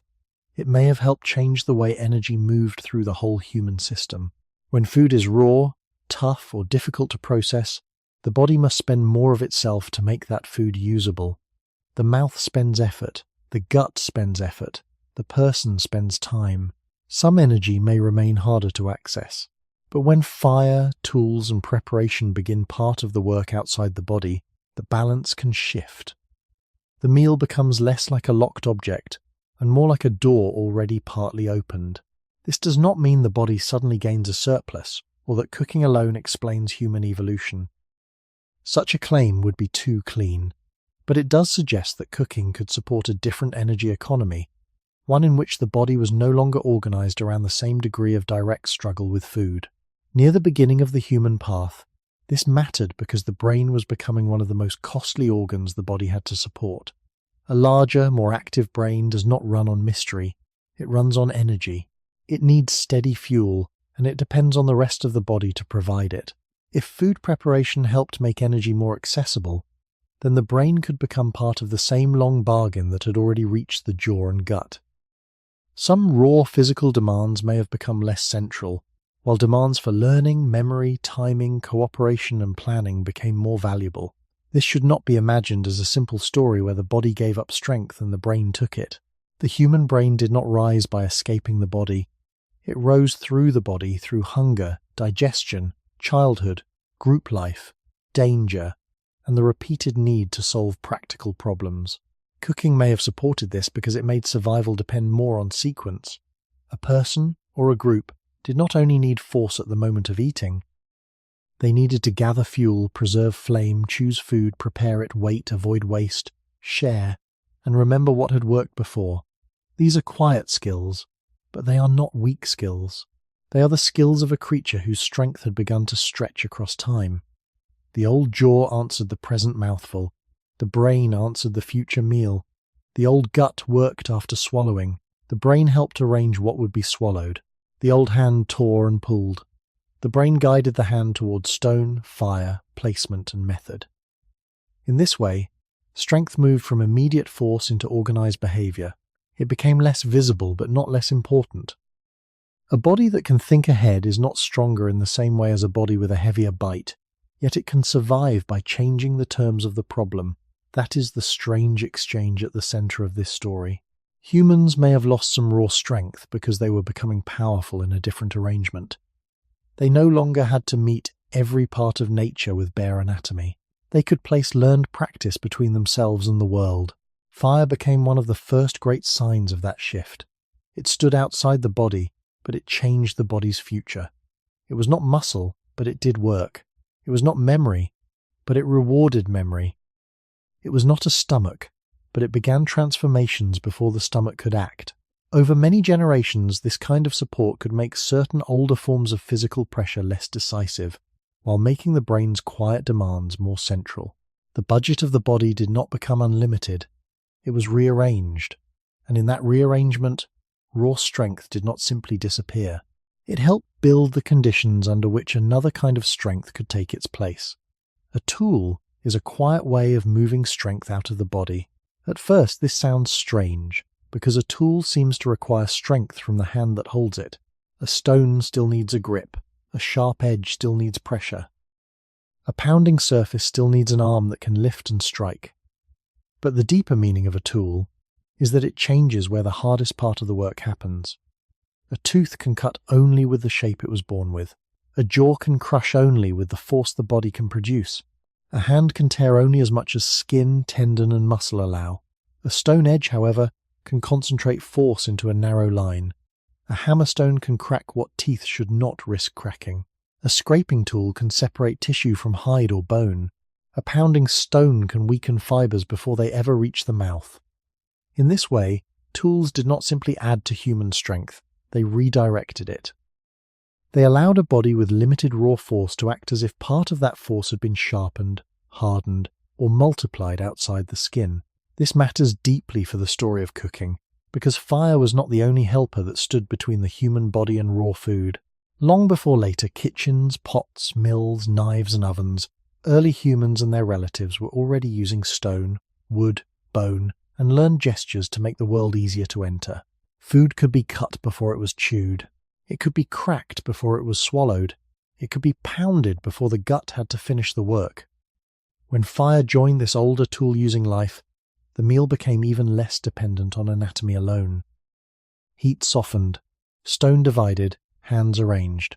Memory repeated the method. The mouth still worked, but it no longer had to begin from the same raw resistance every time. Near the beginning of the human path, this was a major change in the meaning of strength. The body was no longer just a body facing nature directly. It was becoming a body extended by objects. A sharp flake could become a second tooth held in the hand. A pounding stone could become a stronger molar outside the skull. A cooking fire could become a slow stomach outside the abdomen, beginning transformations before digestion. None of these comparisons are perfect, but they help reveal the same pattern. Work that once belonged mainly to flesh was being shared with the world humans shaped around themselves. This is not a story of laziness. Tool use requires effort, skill, attention, and practice. A person using a stone tool is not doing nothing. A group preparing food around fire is not escaping labor. The labor continues, but it changes form. Instead of spending more force at the last moment against an unaltered mouthful, humans began spending effort earlier. They spent effort choosing material, shaping edges, carrying stones, gathering fuel, controlling heat, arranging food, and remembering what had worked before. Strength moved from pure impact into sequence. It became less like one hard bite and more like a chain of small actions that changed the food before the body had to accept it. This is why tools are so important to the loss of raw strength after cooking. Raw strength is most valuable when the body has no other way to solve resistance. If the only cutter is the tooth must carry the pressure. If the only grinder is the jaw must remain central. If the only softener is digestion, the gut must fight longer with the food. But when a tool cuts, when a stone pounds, when fire softens, and when hands prepare, the body is protected from some of the original struggle. The old burden is not removed completely, but it is divided. A divided burden changes what kind of body is most useful. Over time, the most important human advantage may not have been the strongest bite or the largest chewing muscles, but the ability to place the right object between the body and the problem. This point must be handled carefully. Tools did not make humans instantly weak, and cooking did not erase physical hardship. Early toolmakers still needed strong hands, stable shoulders, mobile bodies, endurance, balance, and courage. Their lives were not gentle. Yet the direction of the change is still clear enough to matter. The more the body could solve problems through external objects, the less it needed to solve every problem through raw anatomy alone. The hand did not become less important, it became more refined. The jaw did not stop mattering, it became one part of a longer food processing chain. The gut did not stop working, it received material already changed by tool and heat. In this new system, the human body became powerful by not carrying all power inside itself. It became powerful by building small extensions into the surrounding world. The stone at the hand, the flame at the hearth, the cut on the meat, the cracked seed, the softened root, The remembered motion of pounding and scraping, all of these became parts of a larger human strength. And once strength could live in objects, the body began to change its old relationship with force. It no longer needed to be the whole tool. It could become the maker, holder, and teacher of tools. A stone edge changes the meaning of the mouth. Before such an edge touches food, the teeth may be the first sharp border between the body and the world. They must cut through skin, peel, rind, fibre, or flesh. They must risk wear, pressure, and breakage. They must do their work with the fixed shapes that growth has given them. But once a stone flake is held in the hand, the first sharp border moves outward. The cut happens before the bite. The tearing happens before the jaw closes. The hard surface of the tool receives some of the damage that might once have gone to enamel. This is not a small change. It means that the body has begun to defend itself from the rawness of food by placing another material in between. Near the beginning of human history, this outward movement of work was one of the quiet revolutions of survival. The body still needed force, but force now travelled through stone. The hand still needed strength, but it could focus that strength through an edge thinner and harder than flesh. A piece of animal tissue could be separated before it reached the mouth. A plant part could be scraped, split, or crushed before the teeth faced it. A nut or seed could be struck on a hard surface rather than tested directly against the jaw. The old world had not become gentle, but humans were no longer meeting it only with bare anatomy. They were beginning to put shaped matter between hunger and the body. Cooking deepened this change because fire also stood between the body and raw food. A root placed in heat could lose some of its hardness before chewing.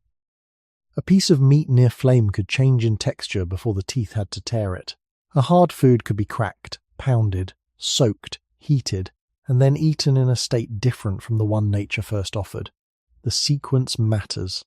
First the hand finds or shapes the tool, then the tool changes the food, then fire may change it again.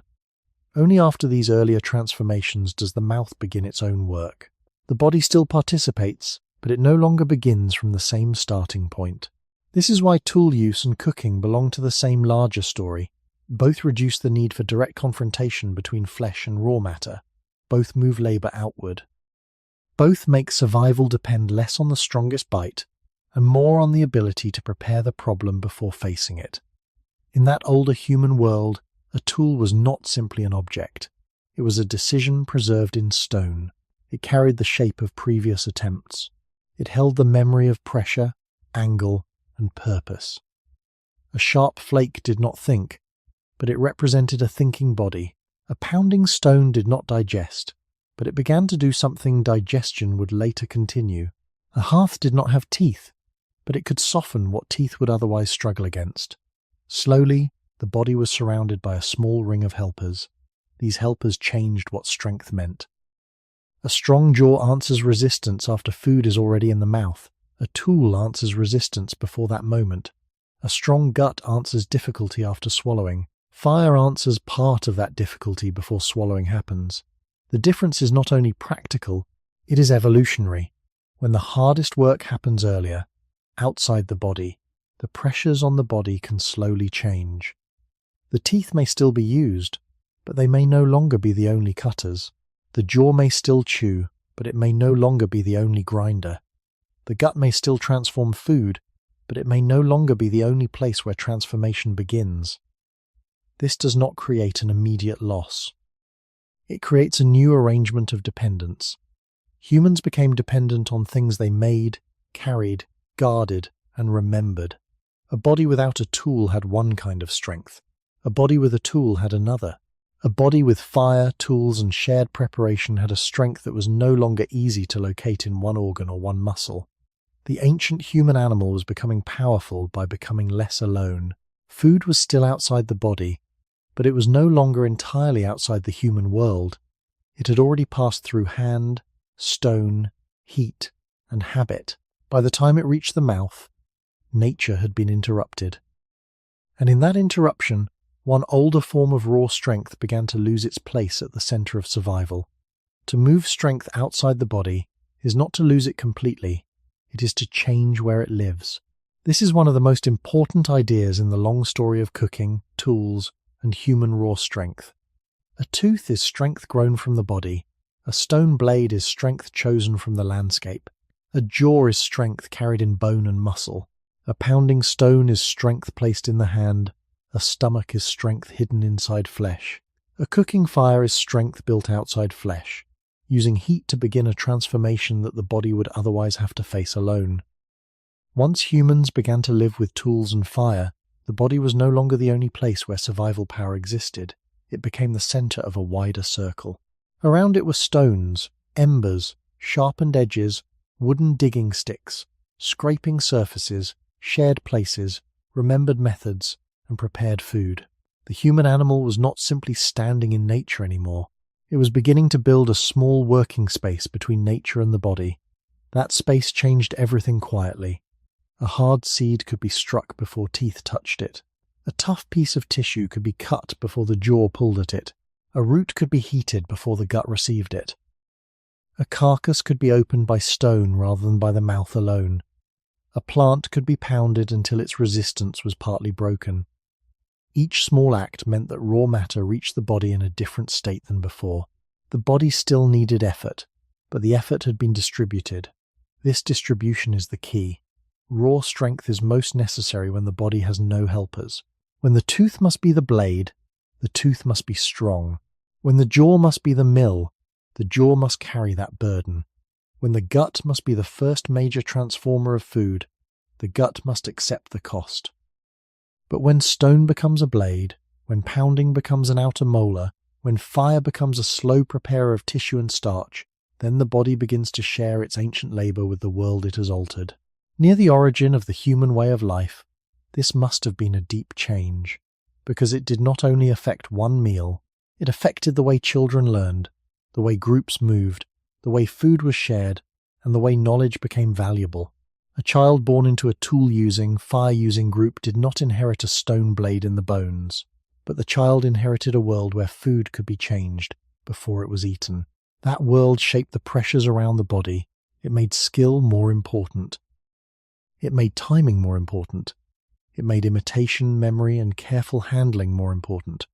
A powerful bite still mattered, but it no longer stood alone as the main answer to every hard thing.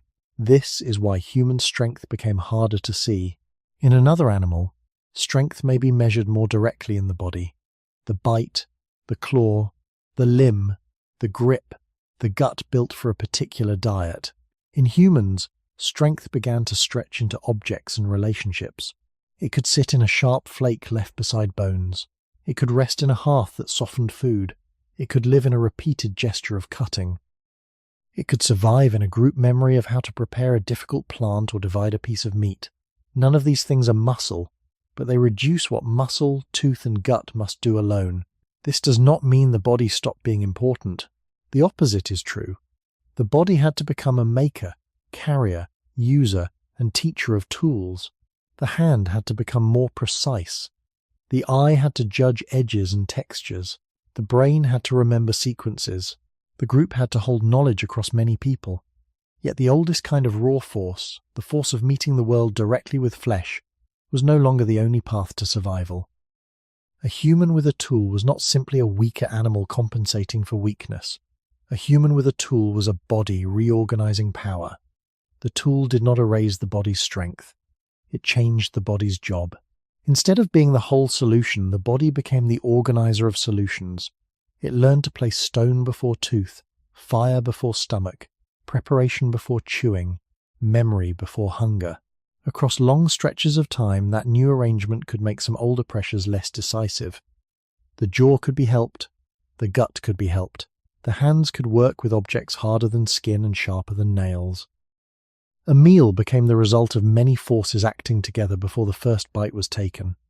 This is the calm turning point of the story. Humans may have lost some raw strength because they stopped needing every part of survival to happen inside the body. Strength did not vanish. It moved into the circle around the body, and once that circle became part of human life, the human body began adapting not just to nature, but to the tools, fires, and habits that humans carried with them. A fire is never only heat when people gather around it. It becomes a place. It creates a center where food can be brought, changed, watched, waited for, and divided. This matters because raw strength belongs mostly to the individual body, while fire begins to make survival more shared. A person can bite with only one mouth. A person can chew with only one jaw. A person can digest with only one gut. But a group can keep a flame, bring fuel, prepare food, watch for danger, hold knowledge, and pass a method from one body to another. This is one of the quiet ways cooking may have changed the meaning of human strength. It did not only soften food, it strengthened the group as a unit. Before cooking, the body still lived in relation to others, because human ancestors were social creatures long before any later kitchen or settled home. But fire gave social life a new kind of physical center. Food that had to be heated required attention. Fuel had to be found. The flame had to be protected from wind, rain, loss, and accident. Food placed near heat had to be watched. Some things needed time before they became easier to eat. Waiting itself became part of eating. That waiting could hold people together near the same place, under the same glow, with the same expectation of nourishment. Near the older beginning of the human story, this would have changed more than the meal. It changed the space around the body. The individual body no longer stood alone between hunger and food. Around it stood other bodies, other hands, other memories, and a shared fire that did work no single jaw could do by itself. This is not a claim that every early group lived peacefully around fire, or that the hearth was always safe, gentle, or orderly. The past was more uncertain than that. But it is reasonable to say that cooking could make food preparation more social, more delayed, and more dependent on shared attention. A raw mouthful can be taken quickly if it is safe and edible. A cooked meal often asks for process. Process creates dependence. Dependence creates new forms of strength. A child may not have the jaw strength or knowledge of an adult, but a shared meal can make nourishment more available. An older person with worn teeth may still receive food softened by heat or prepared by others. An injured person may be supported for a while if the group can make food easier to eat. These possibilities do not need to be exaggerated into a perfect picture of care. They simply show that cooking can loosen the rule that only the strongest individual body eats well. The group begins to matter more. The fire becomes a shared tool, and shared tools change the pressure on individual anatomy. When food can be changed by collective effort, the burden on a single mouth, single gut, or single pair of hands is reduced. This is another way raw strength may have lost its central place. In a purely direct struggle, the body must answer difficulty immediately. If the food is hard, the jaw must deal with it. If the food is tough, the teeth and hands must work harder. If the body is weak, injured, young, or old, the problem becomes sharper. But when food passes through a social system before being eaten, direct force is no longer the only answer. Someone can cut. Someone can pound. Someone can tend the flame. Someone can remember. Someone can share. Strength becomes distributed across people, just as it had already been distributed across tools and fire. This distribution may be one of the deepest human changes. A group can become stronger than the sum of its bodies because the group holds time differently. One person remembers what another forgets. One person prepares what another later eats. One generation repeats what the previous generation learned. The meal becomes not only a biological event, but a social inheritance. In that inheritance, raw force still has a role, but it is no longer the whole foundation. A strong individual can help the group, yet the group can also help individuals who are not the strongest. That is a very different kind of survival pressure. It means the body may not need to preserve every old form of solitary power with the same intensity. It can live inside a network of support, method, fire, and shared food. The ancient human body was therefore becoming adapted not only to landscape, climate, and diet, but to other humans. Cooking made this clearer. The fire lit a space where strength could leave the isolated body and become a property of relationship. A single jaw could not do what a group with heat and tools could do over time. A single gut could not hold what shared knowledge could prepare before digestion began. Around the flame, the human animal became less dependent on raw individual force and more dependent on a fragile, powerful social body. In that slow change, the group itself became a new kind of strength, A body alone must solve hunger with whatever power it carries. It has one mouth, one pair of hands, one stomach, one store of endurance, and one limit of exhaustion. But a body inside a group does not meet the world in exactly the same way. It may still suffer hunger, danger, cold, fatigue, injury, and uncertainty, yet the burden can be divided. This is one of the reasons the story of cooking becomes larger than food. Once fire and prepared meals entered human life, survival could depend more heavily on the shared abilities of many bodies, not only on the raw force of one. A single person might not be strong enough to crack every hard thing, chew every difficult mouthful, guard every ember, gather every piece of fuel, watch every movement in the dark, and remember every useful method. A group could hold more than that. One hand could carry wood while another prepared food. One body could rest while another watched. One older person might remember a preparation method that a younger person had not yet learned. One child might receive softened food that the child could not have processed alone. One injured adult might continue to be fed for a time because others could make food more accessible. These possibilities should be kept simple and careful. They do not mean early human life was gentle, fair, or safe. They do not mean every group always protected the weak, but they do show a real shift in the conditions of survival. When food can be prepared, softened, shared, and delayed, the strongest jaw is no longer the only gate through which nourishment must pass. Around the ancient fire, the individual body became part of a larger body made of relationships. That larger body could store knowledge outside one brain, distribute effort across more than one pair of hands, and carry a method across more than one lifetime. Near the beginning of the human path, this mattered because raw strength is often immediate, but social strength can be extended through time.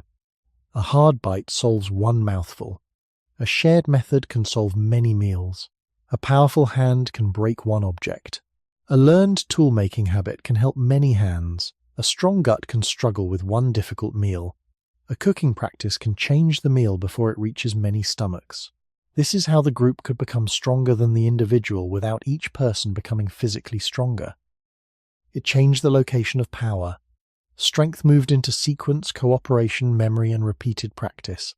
The fire did not only warm bodies, it organized them. People had to gather near it, protect it, use it, wait beside it, and return to it. Food that required heat encouraged a different rhythm from food eaten immediately.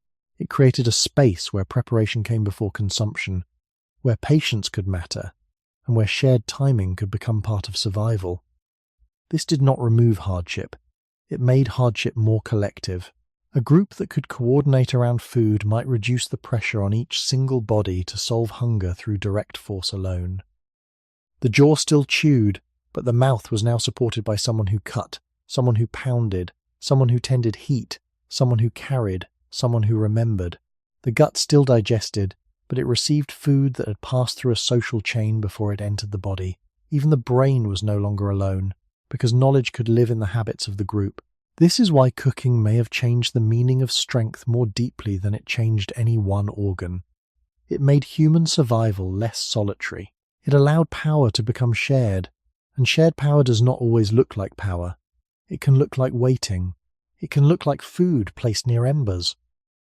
It can look like a child eating something softened. It can look like an old technique repeated without anyone naming it. It can look like a quiet group remaining near a flame while the night gathers around them. In such a world, raw individual force still mattered, but it was no longer the only form of security. The human body began to depend more on other bodies.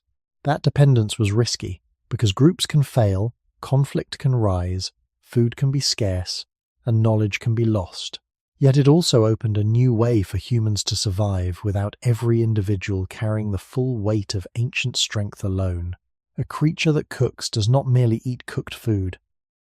It enters a social arrangement where hunger, effort, memory, and care can be shared.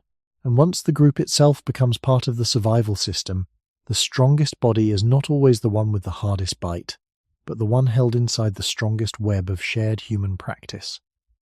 Around a shared fire, strength became harder to separate from belonging. A single body could still be powerful, fast, skilled, or enduring, but the group could hold something that no single body could hold alone. It could hold accumulated memory. It could hold repeated methods. It could hold the habit of returning to the same kind of place, using the same kind of fuel, preparing the same kinds of food, and teaching younger bodies how to live with a world that had already been partly changed by older hands. This is why the fire made the group stronger than the individual. It did not do this by removing danger. It did not do this by making life easy. It did it by turning survival into a shared system. In that system, one person's strength could support another person's weakness, and one person's knowledge could protect another person from having to learn everything alone. This was a very different kind of power from the old raw force of the jaw or gut. A jaw can only chew for the body that owns it. A stomach can only digest for the body that carries it. But a method can move from one body to another. A way of preparing food can survive the death of the person who first practiced it. A group can carry a memory that is larger than any single mind. Near the beginning of the human story, this made cooking more than a biological event. It became part of a social inheritance. Food was no longer only something found in the landscape and forced through the body. It became something handled by many lives before it became nourishment. Someone might know which part of a plant was worth gathering. Someone might know that a hard food became easier after heat.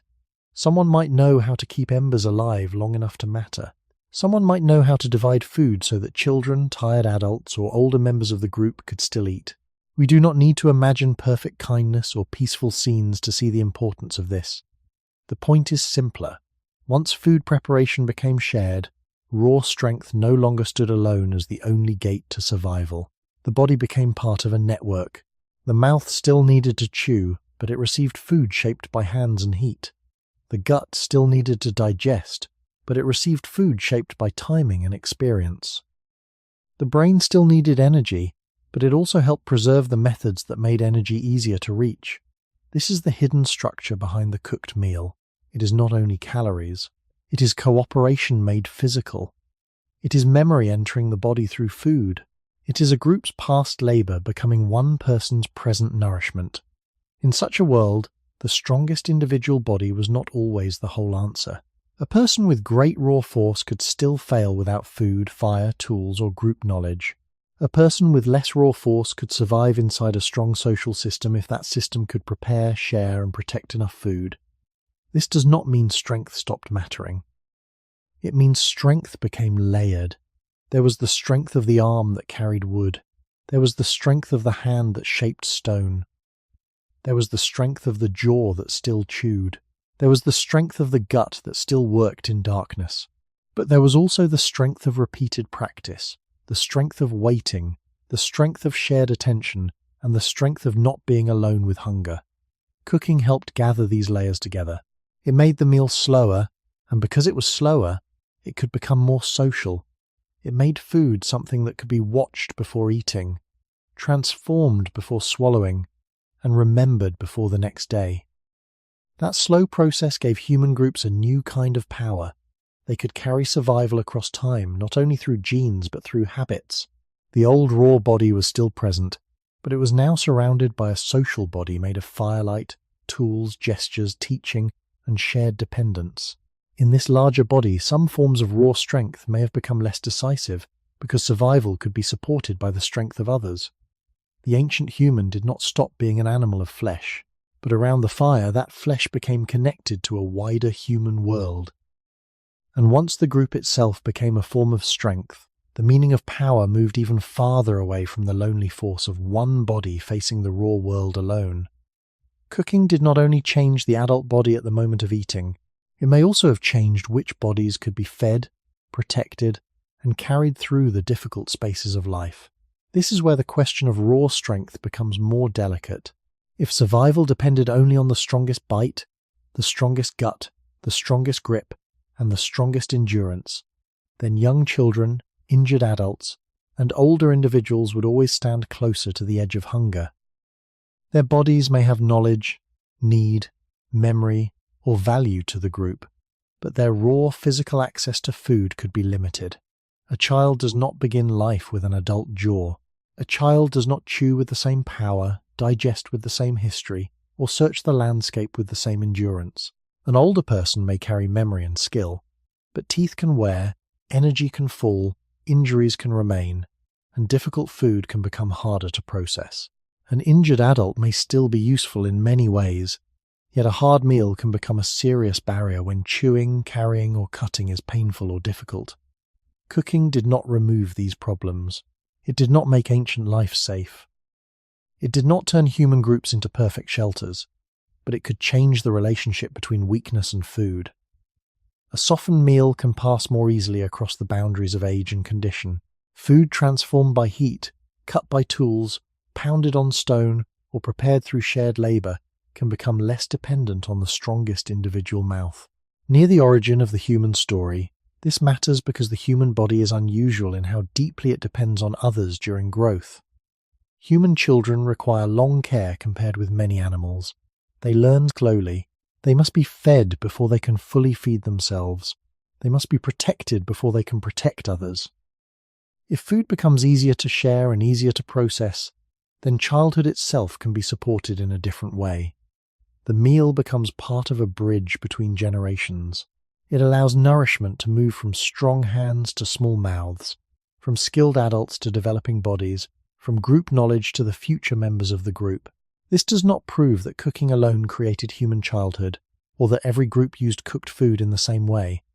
Such a claim would be too simple, but cooking likely helped create conditions in which dependence could be carried for longer. A child who can be fed softened food is not forced to meet the world only through raw chewing power.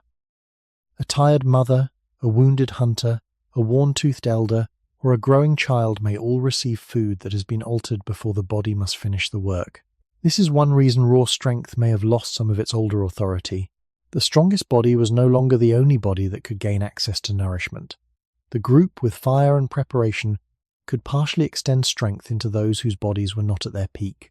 That extension may have changed the social meaning of survival.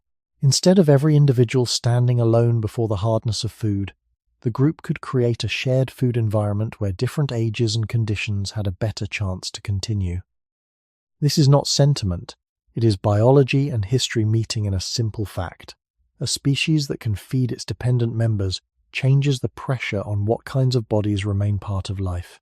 Older individuals may preserve knowledge of places, seasons, tools, foods, and dangers. Children carry future generations. Injured adults may recover if supported long enough. Cooking and preparation could make that support more practical, because food becomes not only found, but modified. The raw world is less directly handed to the weakest mouth. It is changed first by stronger hands, by fire, by stone, by memory, and by social habit. In this way, cooking may have helped widen the human circle. It allowed survival to become less tightly tied to immediate physical force, and more tied to the ability of a group to carry different bodies through time. Raw strength remained important, but it no longer ruled the meal alone. Around cooked food, weakness could sometimes be buffered, childhood could be fed, age could retain value, and dependence could become part of the human design. That is a quiet but profound change. A body that cooks does not only transform food, it transforms who can continue eating, learning, remembering, and belonging. If food becomes easier to prepare, easier to divide, and easier for different bodies to eat, then strength begins to lose its old narrow definition. The strongest individual is still valuable, but strength is no longer measured only by the body that can bite hardest, pull hardest, or endure hunger longest alone. A group that can feed a child, support an injured adult, or keep an older member alive through difficult seasons has entered a different kind of survival. This matters because human life has never been made only of peak bodies.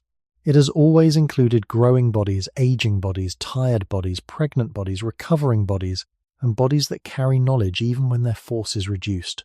In a world of raw food, those differences could become sharper. A small child cannot easily process the same hard textures as an adult.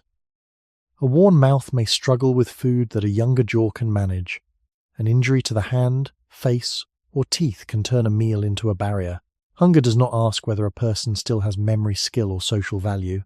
Hunger only asks whether the body can obtain and use energy. Cooking and food preparation may have softened that question. A root that would be difficult for a child to chew could become more manageable after heat and pounding. A tough piece of tissue could become easier to divide. A food that once demanded strong teeth could be shared in smaller, softer portions. This did not make ancient life gentle, and it did not guarantee care, but it changed what was possible. Near the beginning of the human path, this possibility was important because human survival increasingly depended on more than immediate physical force. It depended on learning that took time. It depended on children living long enough to become skilled adults. It depended on older individuals who may have held knowledge of places, seasons, dangers, materials, and social habits. It depended on injured people, sometimes recovering instead of being lost quickly to hunger. When food is prepared before it is eaten, the group can extend the power of stronger bodies into weaker bodies. One person's hand can cut for another mouth. One person's memory can prepare food that another person could not have made alone. One person's fire can begin a transformation that many stomachs will finish. This is a very quiet change, but it is one of the deepest ways cooking may have altered the human body's future.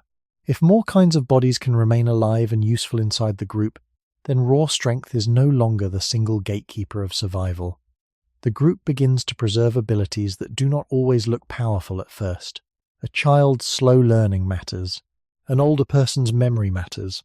A recovering body matters. A person who is not the strongest may still gather, teach, watch, prepare, remember, soothe, carry knowledge, or help maintain the daily pattern of life. In this wider system, cooked food becomes more than a meal.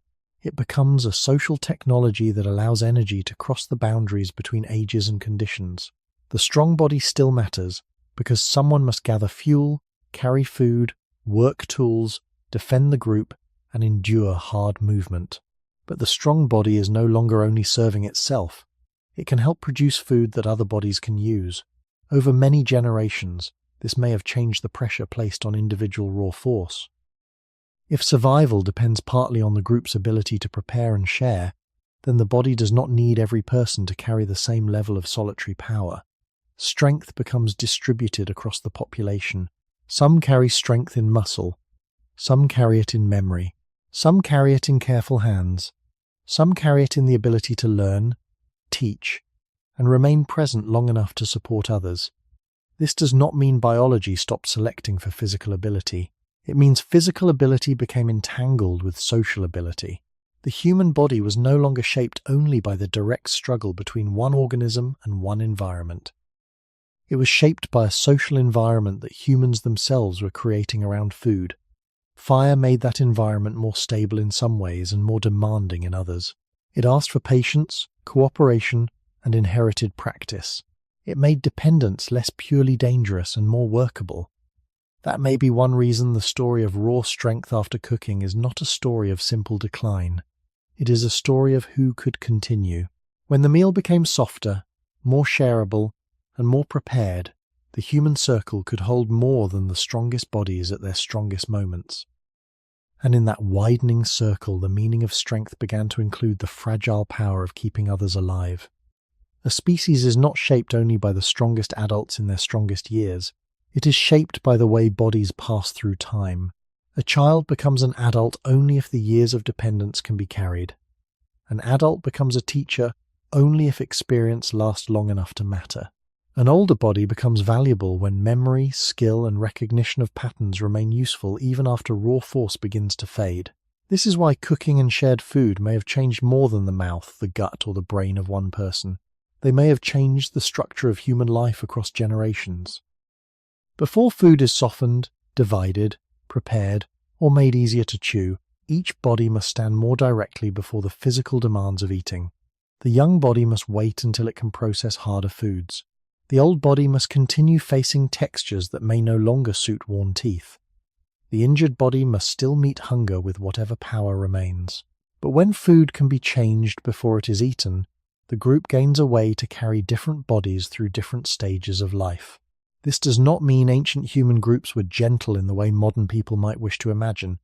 It does not mean every child was safe, every elder was protected, or every injured person recovered. The past was unstable, and survival could be harsh. But cooking and preparation made a new possibility more practical. Food could be transformed by some members of the group for the benefit of others. That possibility matters because generations are not separate from biology. They are one of the ways biology continues. Near the beginning of the human path, the body was already becoming a creature of long learning. Human children needed time. They needed protection before full independence. They needed to watch, imitate, fail, repeat, and slowly become useful within a world of tools, food, fire, danger, and social rules. A life built only on raw strength does not easily support long learning. It rewards the body that can act now, bite now, carry now, endure now. A life supported by shared preparation can hold a slower rhythm. It can allow the unfinished body to be fed while learning. It can allow the experienced body to remain useful even when teeth and speed are not what they once were. It can allow knowledge to pass through the gap between physical decline and social value. In this way, cooked food may have helped strengthen the bridge between ages. The meal became a place where the present generation fed the next one, and where older knowledge could continue shaping what younger bodies received. Raw strength did not disappear from this bridge. Someone still needed to gather, carry, cut, pound, guard, and endure, but the meaning of strength expanded. A strong body could now help keep a less powerful body alive. A remembered method could protect a child from facing food at its hardest. A shared fire could reduce the cost of chewing for more than one mouth. A softened meal could become a small act of time travel, carrying the effort of one generation into the survival of another. This is one reason the human body cannot be understood only as an isolated animal body. It was increasingly shaped inside a population, not just inside a landscape. The pressures of survival moved through families, groups, learning, dependence, and memory. If food preparation made it easier for children to be fed, then childhood could remain long enough for more complex learning. If older individuals could continue eating and contributing, then knowledge could persist beyond the peak years of raw force. If injured members could sometimes recover, then temporary weakness did not always mean immediate loss. These are not dramatic claims. They are quiet structural changes. They show how a cooking species may begin to preserve more than strength. It may preserve experience. It may preserve teaching. It may preserve bodies that are not at their maximum power, but still belong to the group's survival. Over deep time, this could change what a human population is. Not a collection of equally strong individuals, each meeting the world alone, but a layered community of ages, roles, conditions, and memories. The child, the adult, and the elder all become part of the same food system. The fire sits between them as a shared transformer. The meal carries effort from the capable hand to the developing mouth, from the remembered method to the uncertain future. This is where raw strength loses another piece of its old authority. It is no longer the only measure of who can continue. Human survival begins to depend on the ability to carry weakness without letting it end the line. That may be one of the most profound changes hidden inside cooking. It helped turn strength from a property of one body into a pattern spread across many lives. Human strength did not simply shrink after cooking. It changed direction. This is the point where the story becomes easy to misunderstand if strength is imagined only as a single burst of force. A bite can be strong, a grip can be strong, a back can be strong, a thigh can be strong, but humans became unusual because their survival did not depend only on the strongest immediate action. It increasingly depended on endurance, precision, timing, memory, and the ability to repeat useful behavior in the right order. These forms of strength are quieter than raw power, but they can carry a species very far. A body that cannot outbite many animals can still walk, watch, prepare, wait, learn, and return. A hand that is not the strongest in nature can still hold a stone edge at the right angle. A jaw that no longer needs to crush every hard food alone can still belong to a creature that changes food before eating it. This is the deeper exchange. Cooking may have reduced the old central role of direct force in the mouth and gut, but it did not remove the need for effort. It made effort more organized. Near the beginning of the human path, this mattered because survival was not one problem. It was a chain of problems. Find food, recognize it, carry it, protect it, prepare it, share it, Remember where it came from. Return when the season changes. Teach the young what can be eaten and what should be avoided. Raw strength can solve some parts of that chain, but not all of it. A strong jaw can break one mouthful, but it cannot remember a landscape. A powerful arm can carry one load, but it cannot know when a route becomes easier after heat. A strong gut can endure difficult food, but it cannot choose the better preparation before swallowing. The human advantage began to grow in the spaces between force and outcome. It grew in the pause before action, the careful use of tools, the ability to wait beside fire, the coordination of hands around shared food, and the repeated memory of methods that worked before. This is why endurance became so important. A creature that cooks must often live through delays. The meal is not always immediate. Fuel must be gathered. Food must be processed. Heat must work slowly. People must remain near enough to protect the place and patient enough to let transformation happen. Endurance here is not only running across land or carrying weight, though those mattered deeply too. It is also the endurance of attention, the endurance of repeated practice, the endurance of doing small tasks before hunger is satisfied. Cooking rewards a body that can continue, not only a body that can strike hard. Precision also gained value. Once tools entered the story, force alone was not enough. A stone edge works best when held properly. Pounding works best when directed. Cutting, scraping, cracking, and placing food near heat all depend on controlled movement. A hand that can guide force may become more useful than a hand that only produces force. This does not mean ancient humans became delicate. It means strength became more exact. The body was still physical, but its physical effort became shaped by intention, sequence, and skill. Timing became another kind of strength. Too little heat may leave food unchanged. Too much heat may ruin it. Waiting too short or too long changes the outcome. Knowing when to act can be as valuable as being able to act strongly. This was a different pressure from the raw pressure of teeth against food. It asked the body and brain to work together over time. In this way, cooking helped move human survival away from the single moment of direct struggle and toward a longer pattern of controlled effort. The old raw powers of biting, tearing, grinding, and digesting still mattered, but they were joined by powers that were less visible. Humans became animals of preparation. They became animals that could make the next act easier by doing the previous act carefully. That is not weakness. It is a different arrangement of strength. A body with less need for extreme chewing can still be powerful if it belongs to a system of walking, gathering, shaping, cooking, remembering, and sharing. A person who is not the strongest in raw force can still survive by using the right tool at the right time, by following a method learned from others, by turning a hard piece of the world into something the body can receive. This is where raw strength was replaced, not by softness, but by a slower and more human form of power.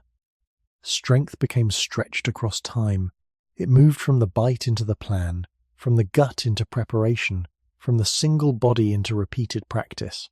And once strength could live in endurance, precision, and timing, the human body no longer needed to answer every problem with force alone. A cooked meal rewards a different kind of body from a raw struggle.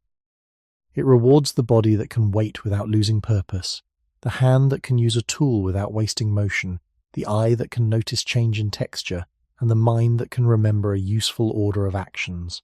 This is why cooking, tools, and cooperation slowly increase the value of skill over direct force.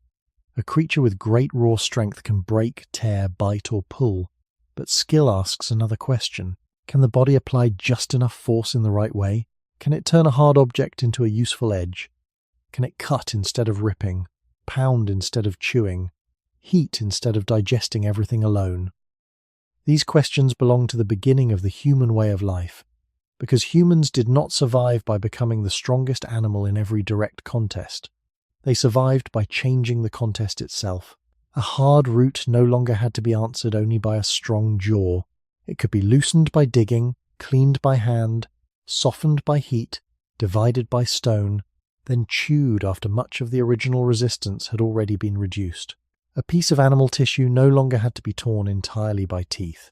It could be cut along lines of weakness, separated from bone, warmed, shared, and made more manageable.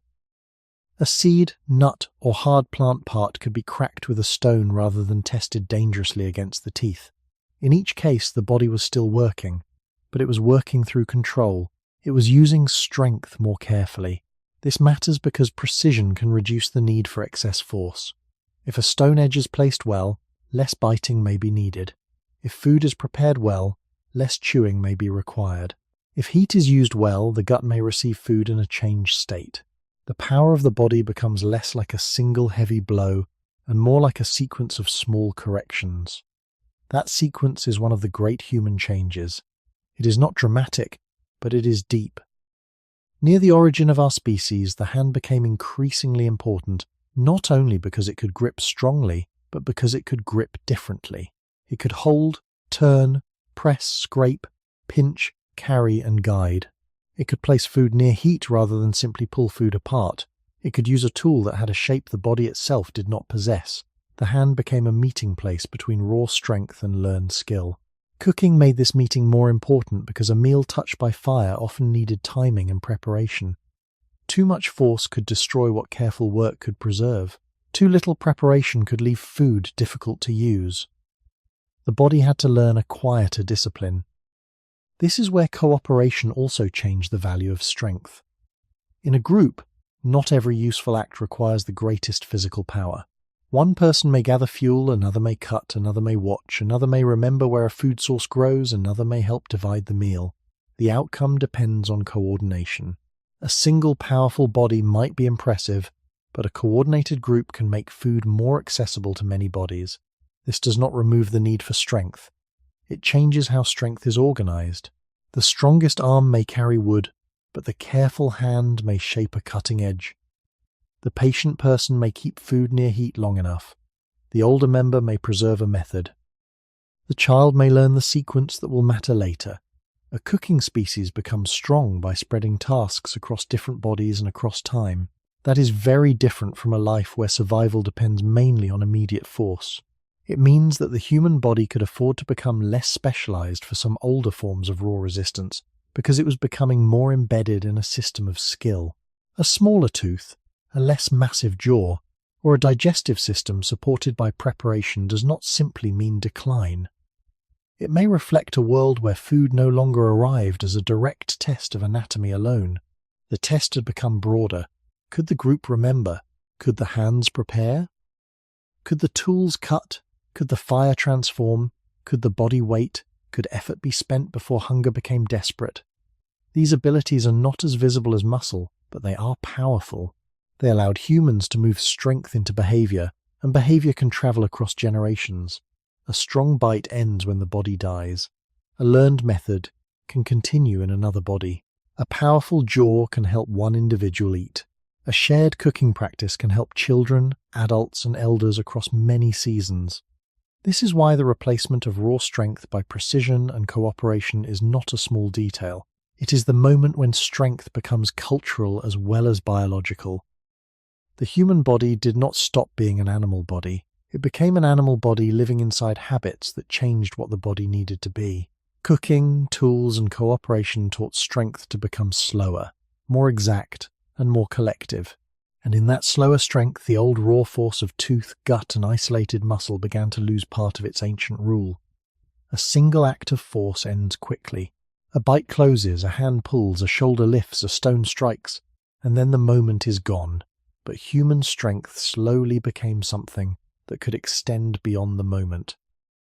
It became the ability to prepare before the bite, to choose before the hand pulled, to shape a tool before the food resisted, to wait before hunger forced the body into haste.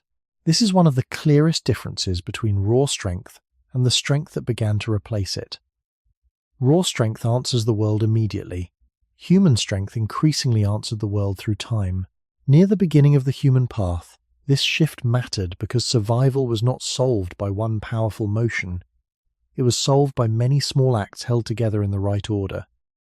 A group had to know where food might be found, how it might be carried, what needed cutting, what needed pounding, what needed heat, what needed caution, and how the meal could be shared after the work was done. A strong jaw could still matter at the end of that chain, but it was no longer the whole chain. A strong gut could still matter after swallowing, but it was no longer the only transformer of the meal. A strong hand could still matter in every stage, but its highest value was not only force, it was control. The hand became powerful because it could remember motion through practice. It could repeat a cut. It could hold a stone at an angle. It could place food near heat and then wait. It could pass a method to another hand. In this way, strength began to leave the single body and spread into timing, technique, and memory. This does not mean that older humans became physically weak.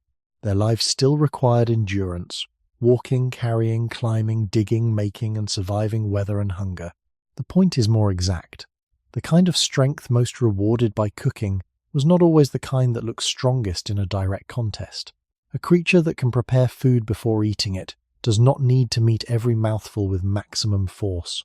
A creature that can use a tool does not need teeth to do every kind of cutting. A creature that can share a cooking practice does not need every individual to rediscover the same solution alone. Strength becomes layered. One layer remains in muscle, one remains in teeth, one remains in the gut. But another layer appears in the remembered order of actions. First gather, then cut, then soften, then wait, then eat. That order is a form of power because it changes the state of the world before the body must pay the full cost. A hard food becomes less hard. A tough food becomes less resistant. A dangerous food may become safer when properly prepared. A difficult meal becomes something more bodies can use. The old force of one bite has been replaced, partly, by a pattern that can be repeated. This is why time itself became part of human strength. Timing decides when to place food near flame, when to turn it, when to stop, when to share, when to save effort, when to spend effort. Precision decides how force is used rather than how much force can be produced. Memory decides whether the next meal begins from ignorance or from inherited knowledge. These are quiet powers, but they can outlast the body that first practiced them. A powerful bite dies with the jaw. A useful method can move into children, groups, tools, places, and habits. That is one of the great transformations in the human story. Strength stopped being only a property of anatomy and became a property of a way of life. The human animal did not merely become a weaker version of an older animal. It became an animal whose strength was distributed across flesh, objects, fire, learning, and cooperation. This makes the loss of raw strength more mysterious, but also more honest. What was lost was not all strength. It was the central rule of one kind of strength. The body no longer had to answer the raw world only with the old tools of tooth, jaw, gut, and isolated muscle. It could answer with a sequence. It could answer with a group. It could answer with a prepared environment. From that moment, strength was no longer only what the body could do in one instant. It was what the body, the tool, the fire, and the remembered method could do together over time. The modern human body still carries the memory of a world before the kitchen, even when that world has almost disappeared from daily life. We eat with teeth that belong to a long history of chewing, but many of our meals arrive already softened, sliced, ground, cooked, blended, or packaged. We digest with organs shaped by ancient needs, but much of what enters the body has already passed through fire, machines, mills, knives, refrigerators, factories, markets, and recipes. We move with muscles built for activity, yet many modern hours are spent sitting, waiting, looking, and thinking. This is not a simple story of damage or decline.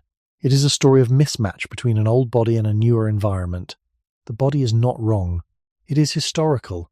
It was not designed in one moment for the life around us now. It was shaped through long layers of hunger, walking, gathering, chewing, carrying, sleeping near danger, living in groups, and learning to change food before eating it.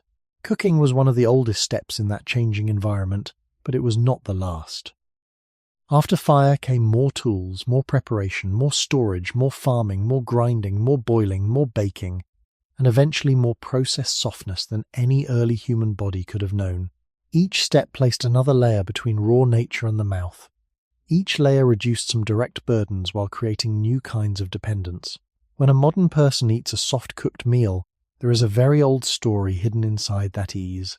The jaw does not need to fight as long. The teeth do not meet the same resistant textures.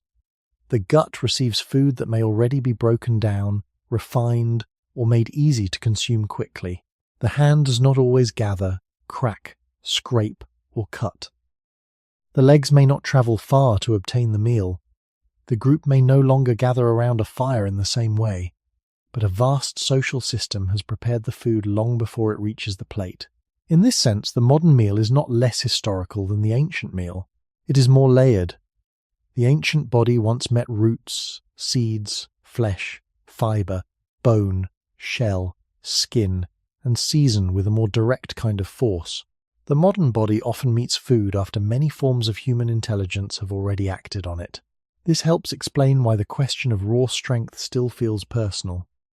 We may sense in ordinary life that the body expects more movement than it receives, more chewing than it performs, more varied effort than it is given. But this should not be turned into a false health lesson or a romantic claim that ancient life was better. Ancient life was hard, uncertain, and often dangerous. Modern softness can protect, nourish, heal, and make life possible for many people. The point is not to reject comfort. The point is to understand that comfort has a history, and the body remembers older conditions even when the world no longer demands them in the same way. Our jaws, teeth, digestive systems, hands, backs, and legs are not random parts. They are records of tasks repeated over enormous time. The jaw remembers food that resisted. The gut remembers food that required work. The hand remembers tools. The legs remember distance. The brain remembers the value of preparation, timing, and social learning. Cooking changed the first great boundary between body and world, but the body still carries traces of the earlier boundary. We are animals who learned to make food easier before eating it, and then kept making the world easier in many other ways. That achievement gave us time, safety, culture, and survival. It also left us with bodies that sometimes seem to carry old expectations into new rooms. The modern human is not simply weak, and not simply strong. The modern human is a living archive of many bargains, one of which began when fire first stood between raw food and the mouth. The body still remembers that older world, not as a clear memory in the mind, but as form, appetite, effort, fatigue, and the quiet feeling that something ancient is still waiting inside us. Modern life has moved very far from the conditions in which the human body first became human. This distance is not only measured in years, it is measured in texture, effort, temperature, movement, waiting, and the number of steps that now stand between hunger and food. A person can eat without walking far, without digging, without cracking, without carrying wood, without tending a flame, without chewing through difficult fibers for a long time, and without knowing where the food first grew or lived. The meal may arrive smooth, warm, cut, seasoned and ready. It may be swallowed quickly. It may ask very little from the jaw, little from the hands, little from the legs, and sometimes even little from patience. Yet the body receiving that meal is still built from older instructions. It still belongs to a lineage shaped by movement, chewing, irregular food access, varied textures, and the constant need to solve problems before energy could enter the blood. This is why the modern body can feel strange inside the modern world. The world has become easier in many ways, but the body did not begin as a creature made only for ease. It began from a long history in which effort was not optional. Near the beginning of the human path, food demanded contact with land, season, weather, plants, animals, stones, and fire. The body had to walk toward food, identify it, carry it, prepare it, chew it, digest it, and often share it.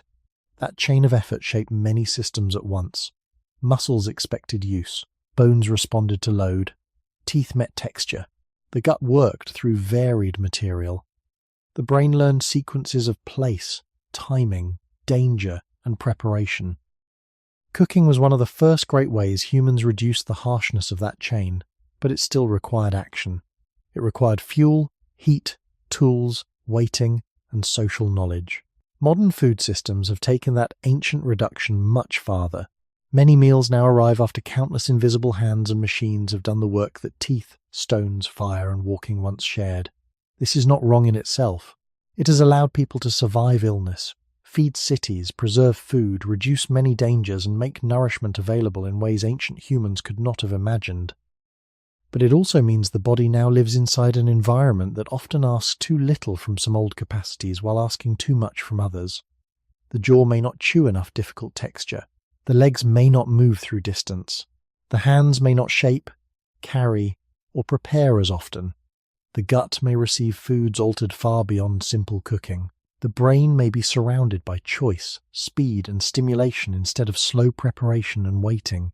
Again, this should not become a simple complaint that modern life is bad or that ancient life was pure.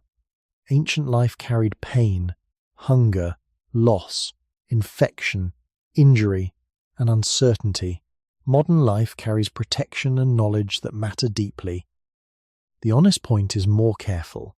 The body was formed in one kind of relationship with the world and now often lives in another. Cooking began that shift by placing fire between raw food and flesh. Later human history placed many more layers there. Agriculture changed landscapes. Grinding changed grain. Storage changed seasons. Settlements changed movement. Industry changed texture and speed. Each layer made some old demands weaker and some new dependencies stronger. The modern body is therefore not a mistake. It is a body carrying older expectations through newer conditions. When people feel stiffness after sitting, fatigue after too little movement, or a strange lack of satisfaction from food that was easy to swallow, these feelings should not be turned into exaggerated claims. They are not proof of one simple cause, but they can remind us that the body still comes from a deeper past. It is not a blank object. It is a record of the long journey from raw landscape to cooked food, from cooked food to processed meals, from shared fire to modern convenience. The body still asks for rhythm, effort, texture, rest, and connection because those were part of the world that shaped it. And when those old signals appear inside modern rooms, they are not signs that the body has betrayed us. They are signs that the body remembers a world where survival required more direct contact with the materials of life. To look at the modern body as a failure is to misunderstand it. The body is not a broken machine that forgot how to live.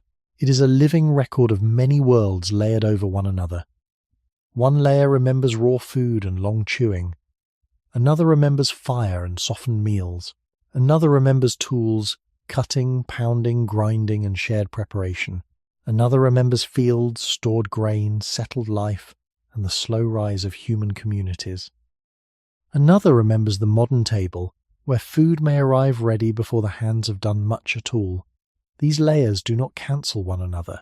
They remain inside the same body, sometimes working smoothly, sometimes creating tension. A jaw that evolved in a long history of use may now meet very little resistance.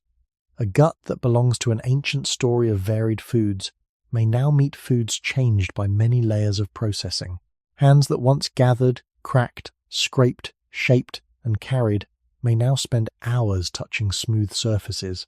Legs that once belonged to distance may now remain still. None of this means the body is useless, weak, or poorly made. It means the body is historical. It carries traces of environments that no longer surround it in the same way. Near the beginning of the human path, the body lived closer to the raw conditions of the earth. Food was not only bought, served, or chosen. It had to be found in season, recognized, carried, opened, prepared, chewed, digested, and often shared under uncertain conditions. Cooking changed that world, but it did not remove effort. It created a new kind of effort around fire, fuel, patience, and knowledge. Later changes carried the same movement farther. More work moved outside the mouth. More work moved outside the gut. More work moved outside the individual body and into tools, groups, fields, storage, trade, machines, and systems too large for one person to see. The modern body now lives inside that long chain of transferred labor. When a person eats soft food quickly, there may be less work for the teeth, but there is also an invisible history of work done elsewhere. When a meal requires little preparation, it may seem simple, but it rests on a vast human system that has already softened the world before the body meets it. This is why the body should be seen not as an error, but as an archive. The teeth are not only teeth, they are reminders that food once pressed harder against the face. The jaw is not only a hinge, it is a memory of resistance. The gut is not only a hidden organ, it is a record of the old difficulty of turning the outside world into life. The hand is not only a tool for grasping, it is the descendant of hands that shaped stone, held fuel, prepared food, and learned precision. The brain is not only thought, it is the organ that helped move strength into memory, timing, cooperation, and method. Even the feeling that the body wants more movement, more texture, more rhythm, or more contact with the material world can be understood gently, without exaggeration. It is not proof that modern life is entirely wrong. It is a reminder that comfort and history do not always fit perfectly. Cooking began as a solution. It helped humans unlock energy, soften food, support children, share meals, and build social life around preparation. But every solution changes the body's world. Once fire stood between raw food and the mouth, the body began living inside a human-made condition. That condition kept growing. The distance between raw landscape and modern meal became wider and wider. The body followed as best it could, carrying old capacities into new settings. So when we ask why humans lost some raw strength after learning to cook, we are not asking why humans became worse. We are asking how a species changes when it becomes skilled enough to remove some of its own ancient burdens. The modern body is the result of that question. It is neither a perfect ancient animal nor a creature fully adapted to convenience. It is a body in between, carrying the memory of raw effort while living among tools that often hide effort from view. To understand it this way gives the body back its dignity. Its limits are not random. Its discomforts are not always betrayals. Its softness is not simply weakness. It is the trace of a long journey in which human beings learned to place fire, tools, memory, and society between themselves and the hardest parts of nature. Every advantage in human history leaves something behind. This is not a tragic rule, and it is not a reason to reject what helped us survive. It is simply the shape of trade-off. A creature gains one kind of freedom and may lose one kind of necessity. A burden becomes lighter, and the body may stop being shaped so strongly by carrying it. A tool solves a problem, and an older ability begins to matter less. Fire is one of the clearest examples of this quiet exchange. It gave humans a way to make food warmer, softer, safer in many cases, and more useful in many conditions. It helped turn hard matter into something the mouth could manage more easily. It helped the gut receive food already changed. It helped groups gather, wait, share, and remember. It may have supported the long and costly development of human brains, childhood, cooperation, and learned survival, but none of those gains came from nowhere. They changed the body's world, and when the body's world changes, the body's future changes with it. This is why the real mystery is not simply whether humans became weaker after cooking. That question is too narrow. The deeper mystery is what humans exchanged when they learned to soften the world before entering it with their bodies. Near the beginning of the human path, strength was still close to direct contact. The tooth met the food, the gut met the raw material, the hand met the surface of stone, wood, root, hide, and bone. The body paid many costs by itself. Cooking did not remove those costs completely, but it moved some of them outward. Heat began doing work before teeth. Preparation began doing work before digestion. Shared practice began doing work before individual hunger. This outward movement is the beginning of the exchange. The body gave up part of the old need for raw confrontation, and in return, it entered a world supported by tools, flame, timing, memory, and others. That exchange was powerful, but it also made humans more dependent on what they had created. A body that relies on fire can gain more from cooked food, but it must also know how to keep fire useful. A body that relies on tools can avoid using teeth for every task, but it must preserve the skill to make and use tools. A body that relies on shared meals can support children, elders, and injured people more effectively, but it also depends on social bonds, cooperation, and the fragile continuity of knowledge. Every gain opens a door and ties the body to what lies beyond it. This is not weakness in the simple sense. It is dependence becoming more complex. Raw strength is direct. It belongs visibly to flesh, bone, tooth, muscle, and gut. The strength that replaced part of it is harder to see because it is spread across a system. It lives in the prepared meal, the remembered method, the shaped stone, the tended fire, the patient group, the child learning by watching, the elder remembering what the young have not yet seen. If raw strength declined in some forms, it may be because survival no longer needed every answer to live inside one body. That is a gain, but it is also a loss. The gain is that humans became able to survive by changing conditions before facing them. The loss is that some ancient capacities may have slowly lost their central role. The jaw did not need to be the only grinder. The gut did not need to be the first transformer. The individual body did not need to be the only shield against hunger. Something old became less necessary. Something new became indispensable. This is the quiet truth behind many human achievements.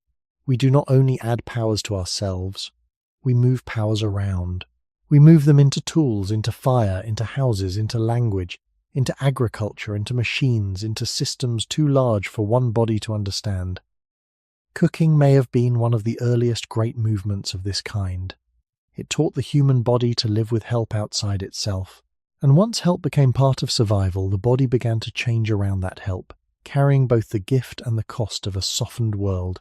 Fire gave humans a strange kind of relief. It did not remove hunger, danger, injury, cold, or the need to work. It did something more specific. It changed the moment when the body first met resistance. A hard piece of food could be altered before the teeth had to close on it. A tough tissue could be softened before the jaw pulled against it. A plant storage organ could be heated before the gut had to continue the work of transformation. The meal no longer began only at the mouth. It began earlier, outside the body, in the space of preparation. That earlier beginning changed time itself. A raw meal asked the body to respond now. A cooked meal often asked the body and group to wait. Waiting may sound passive, but in human history it became a form of control. To wait near fire is to let heat do work slowly. To wait is to hold hunger inside a sequence. To wait is to trust a method that has worked before. This gave humans a different relationship with food. They could make some foods more accessible. They could share food in softer forms. They could sometimes make nourishment available to bodies that were not strongest at that moment. They could gather around a place where warmth, light, and preparation changed the rhythm of the day. These were real advantages. They helped create a human world less dependent on immediate force alone. But the same advantages also reveal the loss hidden inside them. When the body is no longer forced to meet every meal in its rawest state, some older powers begin to lose their authority. The jaw is still necessary, but not in the same ancient way. The gut is still powerful, but it is no longer alone. The hand is still active, but it works more through tools, timing, and skill than through tearing alone. The individual still matters, but the group becomes a larger container of survival. Near the beginning of the human story, this was not a small change. It meant that strength was beginning to migrate. It moved from the bite into preparation. It moved from digestion into cooking. It moved from the isolated body into the shared fire. It moved from the present moment into memory. That migration gave humans more freedom, but also made them more dependent on the new system they had created. A body that has learned to live with cooked food is no longer the same kind of body as one that must answer every mouthful with raw anatomy. A group that has learned to cook is no longer simply a group of hungry bodies. It becomes a keeper of methods. It must remember where fuel can be found, how heat changes food, how long to wait, how to divide what has been prepared, and how to bring children into that knowledge. The gain is obvious. Food becomes more usable in many cases. Time around the fire can become social. Knowledge can accumulate. The body can spend less of certain old efforts and invest more in learning, planning, and cooperation. Yet the loss is quieter. Some kinds of strength become less visible because they are less constantly required. A mouth that does not face the same raw resistance may not preserve the same need for extreme chewing force. A gut that receives prepared food may no longer carry the same burden of extracting energy from unaltered matter. A human group that can support weaker members through shared food may reduce the old rule that only peak physical force deserves survival. This is not a fall from purity. It is not a moral decline. It is the ordinary logic of trade-off. Life keeps what the environment demands, but humans began to build an environment that demanded something different. Cooking made the world softer at the point of contact. It turned some of nature's hardness into a problem solved before eating. It gave humans more time, more energy in certain contexts, more shared practices, and more ways to remain alive. But it also helped create a body increasingly shaped by assistance. This is why the real mystery is not whether cooking made humans weak. Weakness is too blunt a word for such a deep transformation. The better question is what happened when the strongest answer was no longer always the body itself. What happens when a species learns to change the problem before facing it? What happens when the burden moves from flesh into fire, from tooth into stone, from gut into preparation, from solitary force into shared method? The answer cannot be reduced to one organ or one moment. It lies across the whole human system. Fire gave humans food that could be easier to chew, easier to share, easier to turn into life. It also helped make humans into creatures who depend on the world they modify. That is the exchange. The same flame that softened the meal also softened the old necessity of raw strength. And once that necessity began to fade, the human body stepped farther into a future where power would no longer be measured only by what flesh could do alone. Perhaps the deepest mystery is not that humans lost something, but that we became the kind of animal that could lose something without noticing it clearly. A creature that survives by teeth knows the value of teeth. A creature that survives by claws knows the value of claws.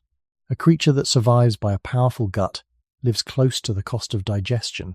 But a creature that survives by changing the world before the body meets it can begin to forget which burdens once shaped the body. The fire softens the food, and after many generations the softness begins to feel natural. The stone cuts before the tooth, and the tooth no longer seems like a tool that once carried more of the struggle. The group prepares and shares, and the individual may no longer feel how much survival once depended on one mouth, one stomach, one pair of hands, one body standing alone before hunger. This is why the exchange is so hard to see. It did not happen as a visible bargain. No one stood at the first hearth and chose a smaller jaw in return for a wider mind. No one chose a gentler meal in return for a body more dependent on preparation. Evolution does not move by spoken agreements. It moves through repeated conditions. A pressure fades, a habit grows, a useful method survives. Children are born into a world already changed by those before them. Over time, the changed world becomes the normal world, and the older demand becomes a shadow. Near the beginning of the human path, food was still close to its wild state. The body had to negotiate directly with toughness, fiber, skin, bone, shell, and uncertainty. Later, food passed through fire, stone, timing, memory, and social practice before it became part of flesh. That passage gave humans extraordinary advantages. It allowed more energy to be unlocked from some foods. It made many meals easier to chew and digest. It helped create a shared center where food, warmth, protection, and learning could gather. It may have supported long childhood, social memory, and the slow growth of human culture. But the same passage also placed a layer between the body and the raw world. Once that layer became dependable, some older forms of power could lose their urgency. The jaw did not need to be the main mill of the landscape. The gut did not need to be the only place where hard matter was transformed. The strongest individual body did not need to remain the only answer to hunger. Strength began to live in the spaces between bodies, in tools, in method, in fire, in patience, in the memory of a group. This makes the word weakness uncertain. If a body loses some raw force because it no longer needs to carry the same burden alone, is that weakness? Or is it the cost of a different kind of power? If a jaw becomes less massive because food is cut, pounded, and cooked before chewing, is that loss? Or is it a sign that the body has entered a larger system? If the gut is helped by preparation outside the body, has the body become weaker, or has digestion expanded beyond the skin? There is no simple answer, and the script should not pretend there is. The honest answer is that human beings became creatures of trade-off. We gained by moving labor outward, but the outward movement changed what the inward body needed to be. We gained cooked food, but became more tied to cooking. We gained tools, but became more dependent on learned skill. We gained social support, but became more vulnerable to the failure of social systems. We gain memory across generations but became less like animals whose survival is written mostly in tooth, gut, and muscle. The mystery is not whether the trade was good or bad. Without such exchanges, humans would not be the same kind of animal. We would not have built the same communities, fed children in the same way, preserved knowledge in the same form, or carried culture through time. Yet every comfort that becomes normal can hide the older strength it replaced. Every layer of preparation can make the raw world seem farther away. Every tool that protects the body can quietly reduce the need for the body to remain shaped by that old danger. Cooking was one of the first great layers. It stood between hunger and flesh. It changed food before food changed us. And because it changed the daily terms of survival, it helped change the human future. So the real mystery remains open, not simply why humans lost raw strength after learning to cook, but how many parts of the human body are the result of ancient burdens we no longer remember carrying. The human body is not a simple monument to strength, and it is not a simple monument to weakness. It is a record of exchanges. Every bone, tooth, muscle, organ, habit, and limit belongs to a long story in which survival kept asking different questions. At one time, the question may have been more direct. Can the body break this food, chew this texture, digest this material, walk this distance, endure this season? Later, the question changed. Can the body use fire, tools, memory, and other people to change the problem before facing it? Cooking belongs to that second question. It did not merely place warmth around food. It placed a new layer between raw matter and human flesh. Once that layer became part of life, the body began living in a different world, even if the landscape outside still held danger, hunger, cold, and uncertainty. A root could be softened before the mouth worked on it. A piece of flesh could be cut and heated before the jaw pulled against it. A hard seed could be cracked before the teeth risked themselves against it. The body still needed force, but it no longer needed the same kind of force in every place with the same intensity. This is why the loss of raw strength after cooking should not be understood as a fall. It is not a story of ancient perfection turning into modern failure. It is a story of relocation. The power that once had to live more directly in the jaw, teeth, gut, hands, and individual body began to move outward into fire, stone, preparation, timing, cooperation, and inherited knowledge. Near the beginning of the human path, that movement was one of the deepest changes in our species. The body did not escape nature. It began to negotiate with nature through a world of its own making. That made humans more capable in many ways, but also less purely raw. The old body that faced food directly did not disappear at once. It was surrounded, slowly, by helpers. Fire became an outer transformation before digestion. Tools became outer teeth before chewing. Shared knowledge became outer memory before hunger. The group became an outer body around the weaker individual. Each of these helped humans survive, but each also changed what survival demanded from anatomy itself. This is the quiet meaning of trade-off. A strong jaw is valuable in a world where the jaw must do most of the breaking. A powerful gut is valuable in a world where the gut must do more of the transforming. A body built for direct confrontation is valuable when there are fewer buffers between flesh and the raw world. But when heat, tools, and preparation become dependable, the old demands lose some of their sharpness. The body does not keep every ancient burden at full strength simply out of memory. It follows the pressures around it. If those pressures change, the body changes with them, slowly, unevenly, and never in one simple direction. Cooking may have reduced certain demands on chewing and digestion, while increasing demands on memory, planning, social learning, and careful handling. It may have helped make food more useful in many cases while tying human survival more deeply to the practices that made food useful. It may have softened the meal while making the human animal more dependent on a softened world. That is not a weakness in the ordinary sense. It is the cost of becoming a creature whose strength is spread beyond the skin. A human being is strong not only because of muscle or bite, but because the body can live inside. Systems of fire, tools, language, teaching, and shared labor. Yet those systems leave marks.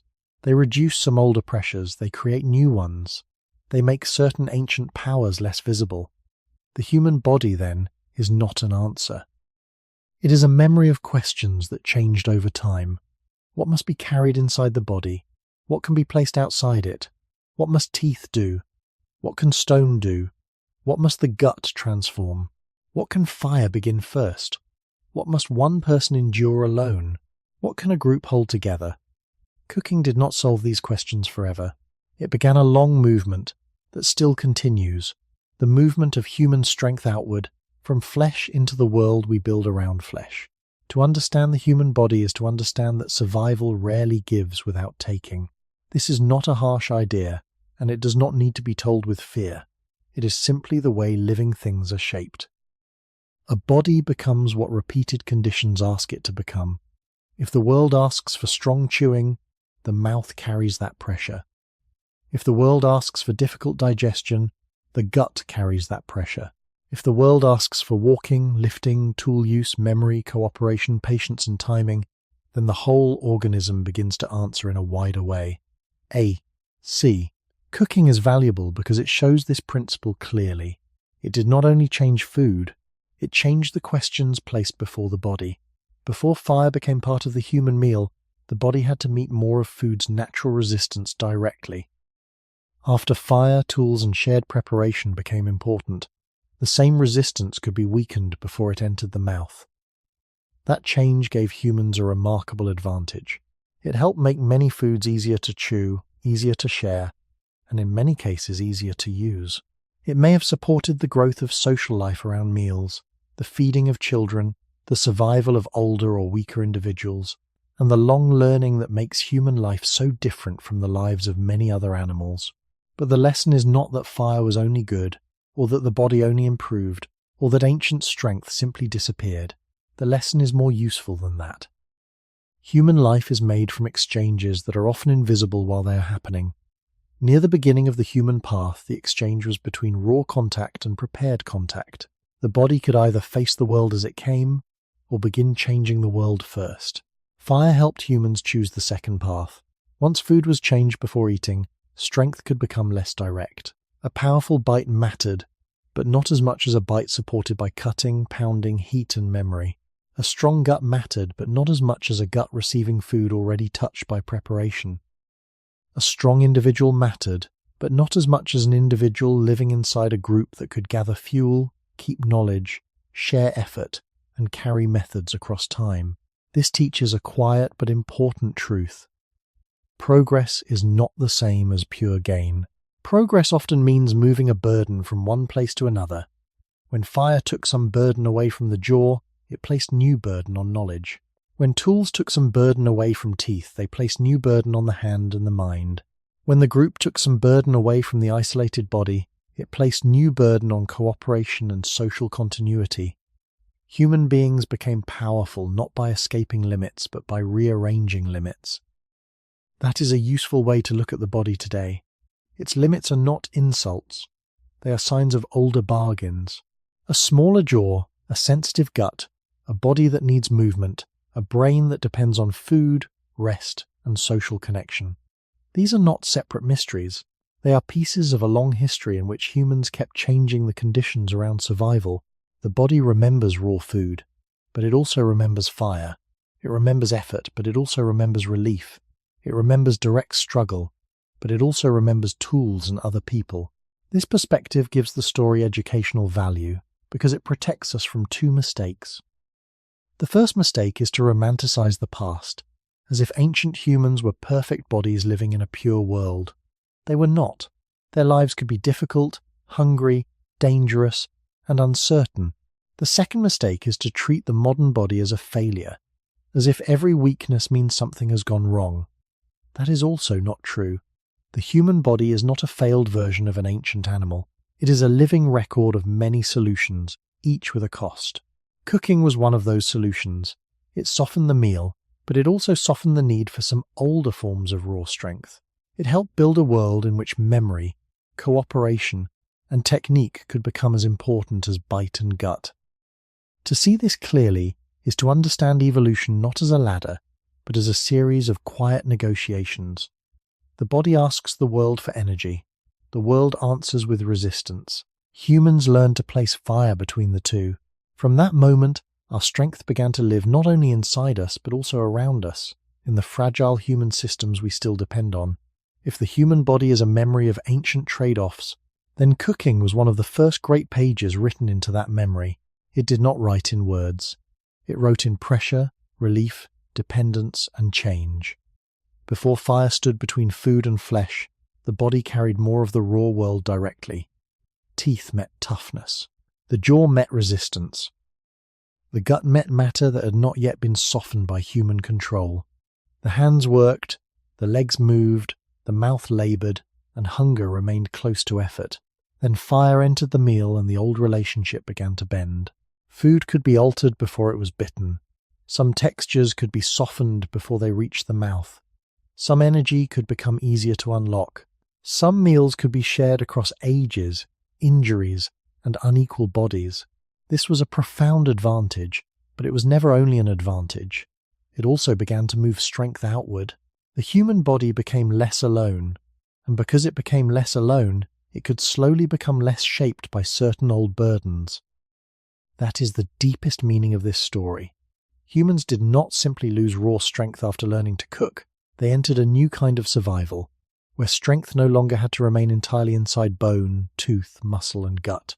It could live in the flame that softened food, in the stone that cut before teeth, in the remembered method that made tomorrow's meal easier than yesterday's, in the group that held children and elders inside the circle of nourishment. Near the beginning of the human path, this changed the direction of the species. The body was still animal, still hungry, still fragile, still bound to energy and pain, but it was becoming an animal surrounded by its own extensions. Fire extended digestion outward, tools extended the teeth and hands, memory extended one lifetime into another, cooperation extended one body into many. From that moment, power became harder to see. It no longer looked only like a strong jaw or a thick muscle. It also looked like patience, timing, shared attention, and the quiet ability to change the world before the body had to suffer it directly. This is why the old question cannot end with a simple answer. If humans lost raw strength, they did not lose strength into emptiness. They moved it into systems. They traded some direct force for prepared food. They traded some solitary power for social dependence. They traded some ancient toughness for a world that could be softened, shaped, and remembered. That trade made us human in ways both beautiful and costly. It helped feed larger brains, longer childhoods, deeper learning, and wider cooperation. It also made us creatures who depend on the layers we build around ourselves. A modern meal, a soft chair, a heated room, a smooth tool, a stored memory, a shared language, all continue the same ancient movement. They protect the body from certain pressures, and by protecting it, they change what the body needs to remain. This is not a warning against comfort. Comfort can be kind. Cooking can nourish. Tools can heal. Cooperation can keep fragile lives alive, but there is value in seeing the trade clearly. Every time humans remove a burden from the body, they may also remove the pressure that once kept a certain capacity central. Every time we make the world easier to enter, we may also become more dependent on the ease we created. The body remembers this, quietly. It remembers in the jaw that no longer fights every meal. It remembers in the gut supported by preparation. It remembers in the hand that works through tools. It remembers in the mind that carries methods older than any one life. The human body is therefore not a finished answer. It is an unfinished record of exchanges between flesh and fire, hunger and knowledge, weakness and support, nature and the human-made world. And if one ancient flame could soften food so deeply that it may have changed the meaning of strength itself, then what are the comforts of our own age quietly changing in us now?